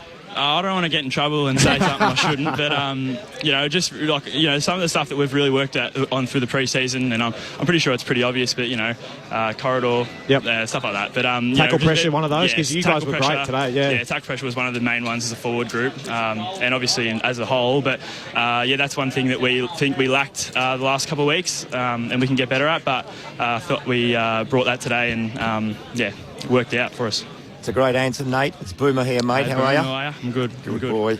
Hey, in the first half, Nick Blakey, 6, I think it was, intercept marks. Yeah. Was that spoken about at half time? Because in the second half, he didn't have any, I don't think, that we recorded, intercept marks. Yeah, so that was actually a plus. They had a +1 behind the ball, and they were, resourcing behind and trying to really, get behind the ball and then get a bit of bounce off that. So we tried to limit that by, coming up to their +1 and trying to equalise that. And that was, Archie Perkins did it really well. Zach Merritt competed when he was deeper forward, and then even Isaac Kako, and I tried to as well. So we had a game plan, for Blakey, after the second half, and I think we executed it well. Yes, well said. Now, listen, my old teammate, Goldie. Big Goldie. I know you're a big fan of him. And I am. He sits on the bench and he's the ruck coach, and then you get 2 injuries, and he comes in and plays against a really good ruckman today. It must be great, not only for you, the younger guys, him being an older guy, but the rest of the football club, to see somebody who wasn't in the team, gets an opportunity and can just go bang from the very, very start. Well, I think it's pretty easy for him. He's one of the better ruckmen of all time, so if not the best. So I'm pretty sure he's got the experience. I think it was just whether he could keep up with the speed of ball, but he bloody can, and that's a credit to him. He must be pretty elite off the field and preparing his body. And obviously, he was coaching he wasn't playing early in the season, but when the time was he's really taken it. And I love playing with him, to be honest. He's got a really cool head and directs me when I need to be helping him, and he's really good. I can learn a lot from him. And what about your development? Will we see you go into the ruck a little bit? Now, they've listed you at 193. That's not right, is it? Oh, I don't know. I reckon you're 193 when you're 16. You don't put these blokes in the ruckman. Nah, You've got to look after your prize recruits. To be honest, I think they trialled me through the pre-season. I was running around like a headless chook, so I think I'll have to give it a few years before I can learn the ruck craft and not get absolutely monstered. But I'm not going to rule it out. There's a few players in the past, like Sean Grigg, that have done it. And please, I'm not saying that I'm him, but it's like, you don't want to be, mate. No, but I'm saying like he's came in as a smaller player and been a bit of a midfielder type player around the ball. So I don't know. I'm not going to rule that out, but that's whatever Brad wants me to do, I'll do. Nah, well done, Nate. Fantastic game, mate. Thanks, Boom. Good to see you. Bye. Nate Kennedy, Essendon forward, joining us after 3 goals. Nate, I mean, even hearing you now, you seem like you really enjoy your footy and what you're doing in the forward line. Have you always been like that, even in your juniors? Guys, he's just rushed off. Unfortunately, he's not going to give you much more. He just had to be pulled away. So I can't speak to his junior career, but he was pretty happy with that from Boomer. He's a Yarrambat. He's a Yarrambat boy. He's Cooper, my son, they're peas and carrots. They're very good mates. That's why I said they've listed Nate at 193. I reckon when he was 14 coming over my house, he was 193. So that might be a little bit wrong. Okay. Thank you, Lex. No Tatari just had a dash. Boomer just wound him up. Yeah, good on you, mate. Yeah, see you. I'll catch you after. Hey, Lex, I might get you to head to the Sydney Swans rooms, just see if you can get an update for us on Nick Blakey. I've sent a message to the media team down there. Obviously not the right time for him to be off the field doing a HIA assessment, and we did hear... But it's the right thing. From Lex, sort of his frustration as the doctor told him, we have to go down to the rooms and go through the process here. So Zach Merritt was going back with the flight. It was a stray arm, which unfortunately made contact with Nick Blakey's head. So is he in trouble then? Well, I think it's going to be an interesting one. Yeah. Well, we are so outcome-based, aren't we, in terms of the MRO? Absolutely so it looks like he's getting a week. The contact may not be enough to warrant a suspension, but... It didn't look like... When he went down, I thought, he must have got him. Then we had a quick look at the replay, and it looked like it brushed him. Yeah, it looked like glancing blow. Not much in it at all. But Blakey sort of looked fairly hurt in the end. He can't get a week for it. Like, that is going for the ball, regardless. We've got to understand that there is accidents in our game. But, I think what's happened here is that Blakey has hammed it up for the free kick because he's got the high one. And then because he's laid down, the doc's like, well, mate, you copped the head knock, you laid down. Now you've got to come off and have an assessment. That's my opinion of it. And I totally agree with you. It's the same down here with Martin when he gets he throws his head to the ground and looks like he's half injured. Yeah, we've got to stop that. He had grass on his shoulder. Yeah. Like there was no contact to the ground. Yeah. So the Hamling, I think it might have been. I don't know who it was, but he rolled him down. That's slow. That's not even a free kick. So I hope they don't look at that one. But for me, that's a footy act by Merritt, and there unfortunately is little things that you need to cop in football. We don't like concussion, but that's not a week. So in your eyes, Zach Merritt shouldn't have anything to worry about. And then as he touched on the call of dangerous tackle for Joel Hamling on Nick Martin, is that the one that you think he sort of played that one up a little bit? Yeah, you see players do it all the time. They know the players are smart. They know what's going to happen. You go a little bit limp and fall to the ground. That's exactly what's going to warrant a free kick. But then in the return, players are getting suspended for that. So.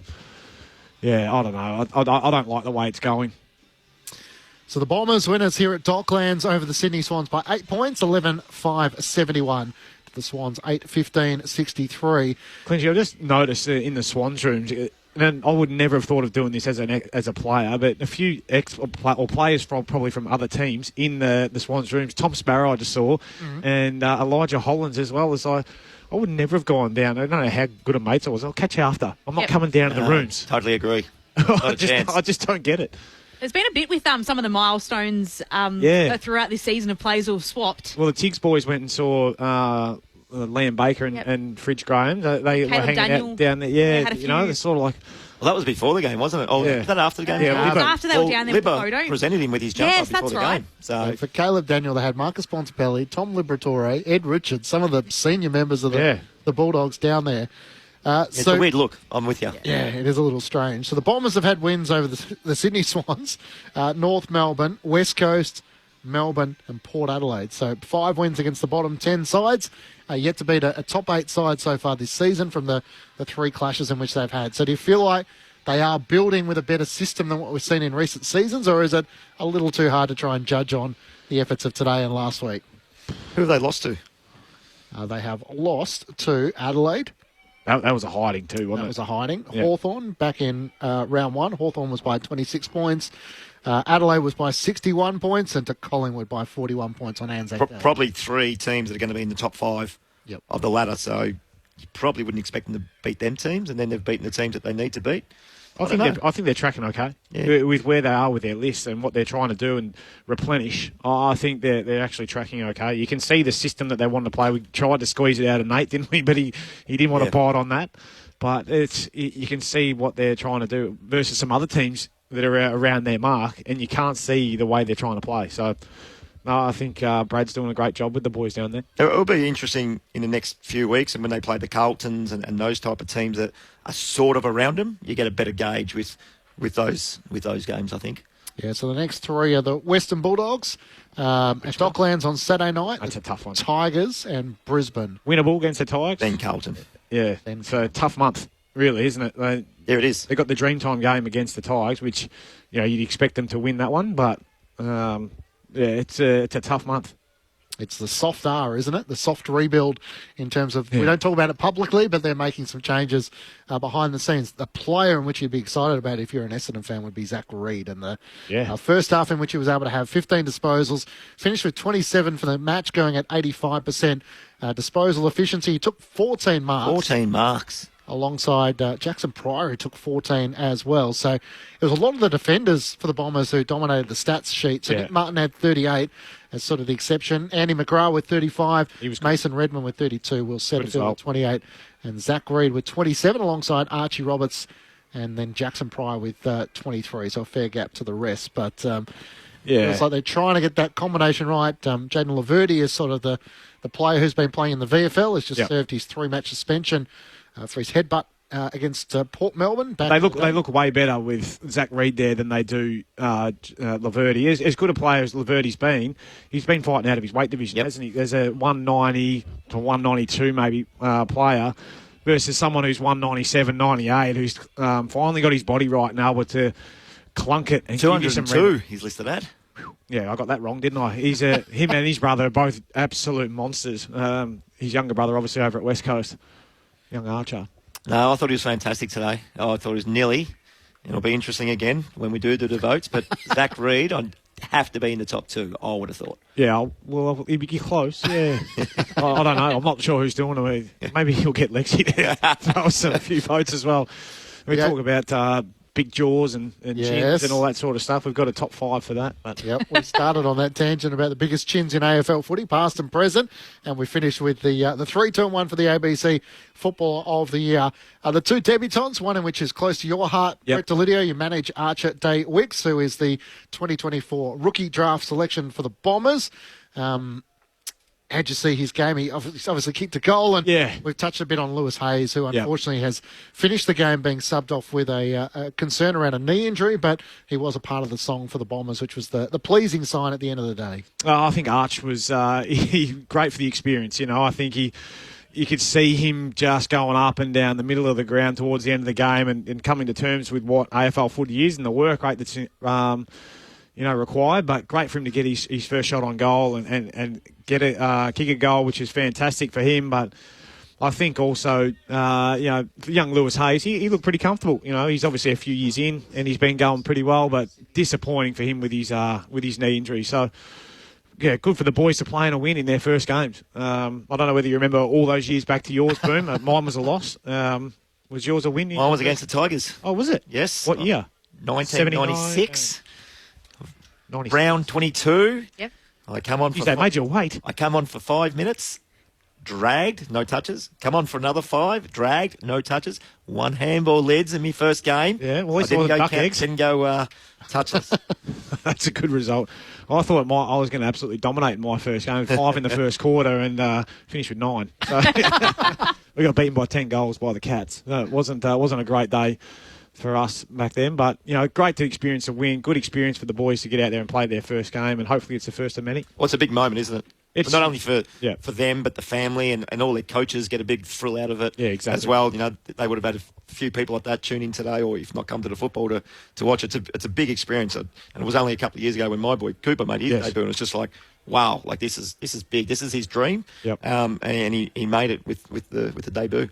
Brent Harvey, Brett Delidio, Matt Clinch and Lauren Borden with you. Saturday afternoon footy, the Bombers prevailing by 8 points, and earlier it was Hawthorn who defeated Melbourne by 35 points. Final one on the Bombers before we just get a couple of quick thoughts on the Sydney Swans. Zach Merritt and his afternoon on James Jordan. Yep. He finishes the game with 19 disposals, which will be his lowest of the season. So 2 goals, so it's really like 27. Yeah, perfect. So I guess from a Sydney point of view, James Jordan maybe claims another victim, but he did kick 2 goals. So well, he changed up where he started, Clinchy, didn't he? So he didn't stay in and around the footy, which is where he was getting heavily tagged. So he went forward and got the Rampy match-up down there at times. And he had the bias there a couple of times as well. So, yeah, if you force them to make a change and not have him dominating in the midfield, well, you take that as a win. It's not the same output that we're probably used to from Zach Merritt, but... And he probably should have kicked 3. If Caddy had a tiny bit more composure, instead of kicking the high torpedo and he just sort of darted at him, he marks that 15 metres out and kicks another one. And we said, if he can not have a big impact around possession-wise, but kick 3 goals, he's had a huge influence. And he should have got 3, he kicked 2. He's done his part in the Bombers' 8-point win over the Sydney Swans. Lex Pesher has made her way to the Sydney Swans rooms, Lex. I have indeed. So they don't have an update on Nick Blakey at the moment, who went down for that HIA test. They will have one in the press conference, the coaches' press conference that will happen very soon. So when Dean Cox speaks, hopefully they will have one. But in other news from the Essendon rooms, Lewis Hayes, they actually think it might be the early diagnosis is an ACL. Originally they said MCL, but a few doctors have now said ACL. So I think that might be the 4th for the Bombers this year. We hope not, but we'll wait and see for the formal diagnosis later on. Thanks, Lex. Yeah, that would be horrible news if that is the case for Lewis Hayes, who made his debut but didn't get through 3 quarters. Just the way he collapsed is like, and when he was grabbing the front of the knee, I was hopeful, given the way it collapsed in, I thought maybe medial, but because he grabbed the front, that's usually a little telltale sign. How do you make sure that doesn't ripple inside change rooms when you've had Sam Draper go down, Nick Bryan? Like, it does start to feel like all of a sudden you're looking around the injury room and there's more people in the medical room than what's taking place on the training track. Well, yeah, I mean, we're seeing it more and more, aren't we? And you got to throw your arms around them, but then also you got to get on with the job because there's bigger things at play. Unfortunately, you got to keep moving forward in your season. So it does get you down a little bit. No doubt, you could see the way, and I think Nate even spoke to it, that they were a bit subdued because debutante's now looking like he's potentially done his knee. But yeah, I mean, the clubs are pretty good at giving support to players these days. The welfare guys will go to work, the players will get around him and make sure that he's shown the love. For our listeners throughout New South Wales and on ABC News Radio, how should they feel about the Sydney Swans, given they lost by 8 points? They managed just 2 goals in the first half. They came flying home in the final term. They kicked 3 unanswered goals to get within striking distance, but couldn't ever take the lead, really, after the Bombers led from go to woe and the 7 50-metre penalties in which they gave away. Yeah, that was un-Sydney-like, wasn't it? It was very... I mean, they come out last week, and I really rate the Giants. And they beat the Giants. Was that last week? Yeah, last week. They have 35 inside 50s in the second half, but they're not scoring. And I think it was before the game or one of the breaks that we spoke about, Heaney has to have a huge game and Warner has to have a huge game, not only in where they get the football, but hit the scoreboard as well, especially with Papley and Amadi and these type of guys out. They've got to hit the scoreboard, and I don't think either of them hit the scoreboard today, and hence why they've finished the game with 8 goals. I just don't see them kicking big enough scores, and I really think if you're relying on midfielders, as much as you want them to contribute, if you're relying on midfielders to kick your goals, you're in a little bit of trouble. Yeah, they both kicked 2 behinds in the end, and there was a moment in the final term where you thought Chad Warner was about to explode, but it's been a bit of the tale of Sydney's season so far. It just hasn't clicked for him. Yeah, and that was a lack of composure. It wasn't a couple of times with the Warner, like he got that ball and he handballed back, and McInerney was on. Rush of blood. And there was another one where it was Francis who got it here on the centre wing and could have just turned and just put it out into space and let Warner run onto it. But McLean misses 45-metre set shot. Yeah. They had their chances. What 8-15. That's a lot of points. Yeah, but I think I didn't have them in my top 8 at the start of the year, and I think they're proven to be, new coach, new systems, all that sort of stuff. But then key injuries. I mean, please, you put Errol Goulden back out there, Mills back out there, Papley, McDonald. They're a different looking side. But they need probably those players playing to be competitive. I totally agree. I think the 4 of those guys that you just mentioned are really big outs. It's just weird not to see Sydney right up the top echelon part of the ladder, or even in the bottom part of the eight, because they've just been there forever. And you just think, wow, like Sydney are probably not going to play finals this year, and you just think that hasn't happened for a long time. No, especially being the minor premiers last year, but the way in which they lost on grand final day. But that's another team, isn't it? You get smacked in a grand final, and then the following year. How long since they've won a final the following year? Is it since like early 2000s? Is it even grand further back final than records when you've been smacked? Yeah. That record continues on. So Sydney had 3 wins and 6 losses. They have the Blues at the SCG on Friday night, the Demons, and then the Adelaide Crows back at the SCG. So a couple of tough games in there in which they'll be trying to get their season somewhat salvageable. But 3 and 6 is a long way back. The votes for the ABC Footballer of the Year. Yep. Brett Delidio. Boomer didn't put a block on, but he gave me the handball. I've been mown down. I've gone one vote. I've gone to... Oh, no, this is maybe sceptical, but I've gone Nick Martin. I thought he got a lot of touches, but he got some outside ball as well. He created a bit. 2 votes, I've gone to Zach Reid. We sung his praises all day. I thought he was fantastic. And after giving him a little bit of a clip, not a clip, but we wanted a bit more from him in the end of the first quarter, 87 metres game. Andrew McGrath just took the game by the scruff of the neck. 35 touches in the end, but 753 metres gained after being 87. At quarter time. I thought he was probably the best player on the ground, but he could have easily swapped those two potentially. And well, I've just written it down on my sheet without you seeing it, and I had exactly the same 3. So not same bad. order as well. Not quite the same order. I had Reid as the 3, but I thought I'd. You know what? Flip a coin, really, because McGrath was sensational in the second part of the game.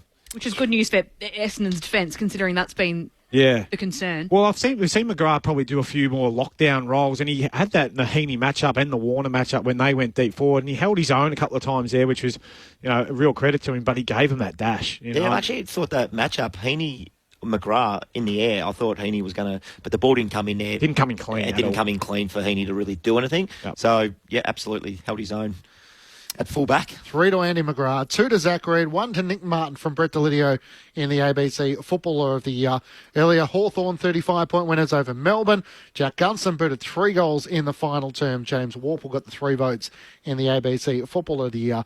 2 to Jaff and 1 to Cozzy Pickett.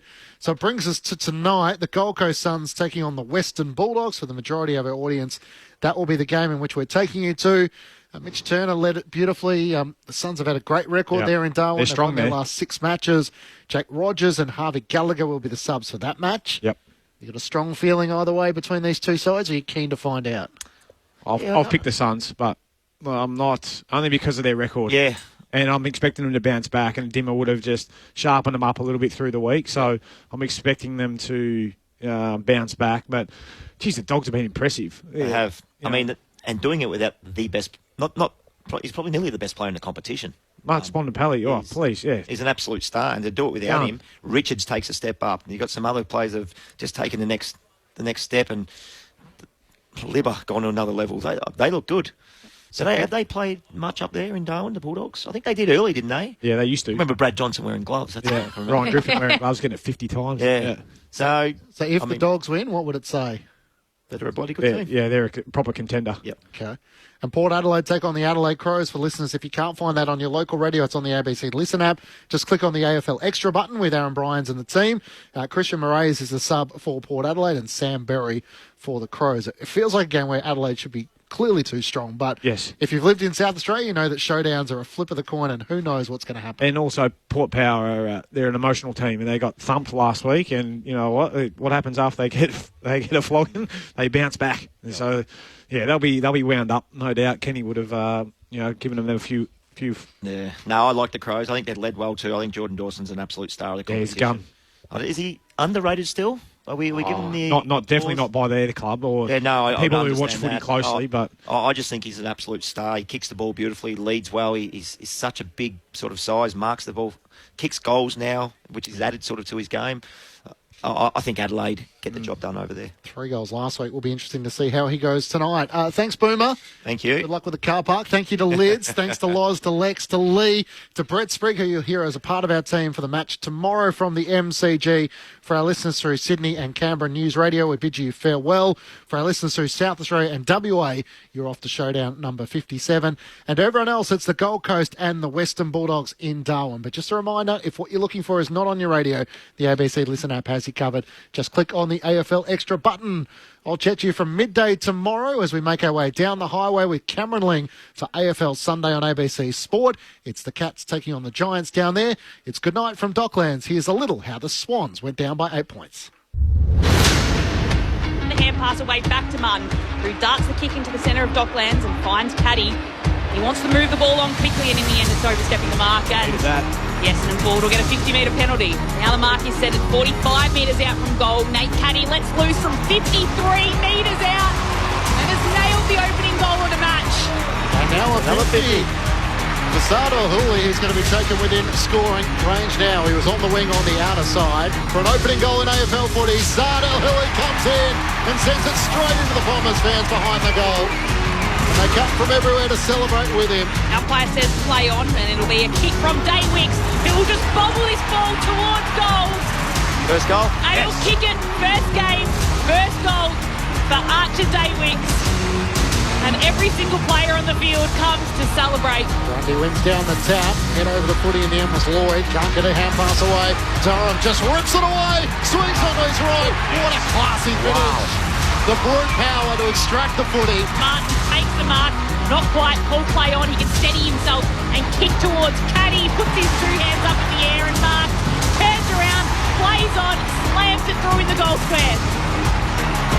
3 for Nate Caddy, and what Francis couldn't do at one end of the field, Caddy does at the other. And passes it away to Redmond, centre of Docklands Stadium, right inside. The rising mark to Durham. Absolutely flew and takes the mark at the very top of the 50. Pack is all around the footy. It's tough to pull it out. Haywood that can do that. Hand pass across to Sheldrick.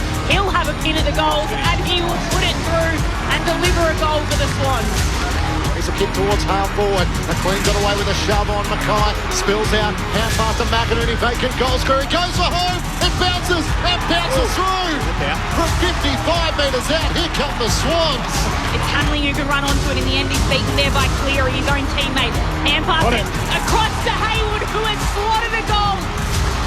And Sydney have worked their way well and truly into a position where they can win this match. At right half back, Reid kicks up the wing. Flying in the pack was Heaney. Shield against the boundary line. The siren sounds, and the Bombers prevail. They had to do it the hard way. They were kept goalless in the final term. But Essendon make it 5 wins of their past 6. They prevail over the Swans by 8 points.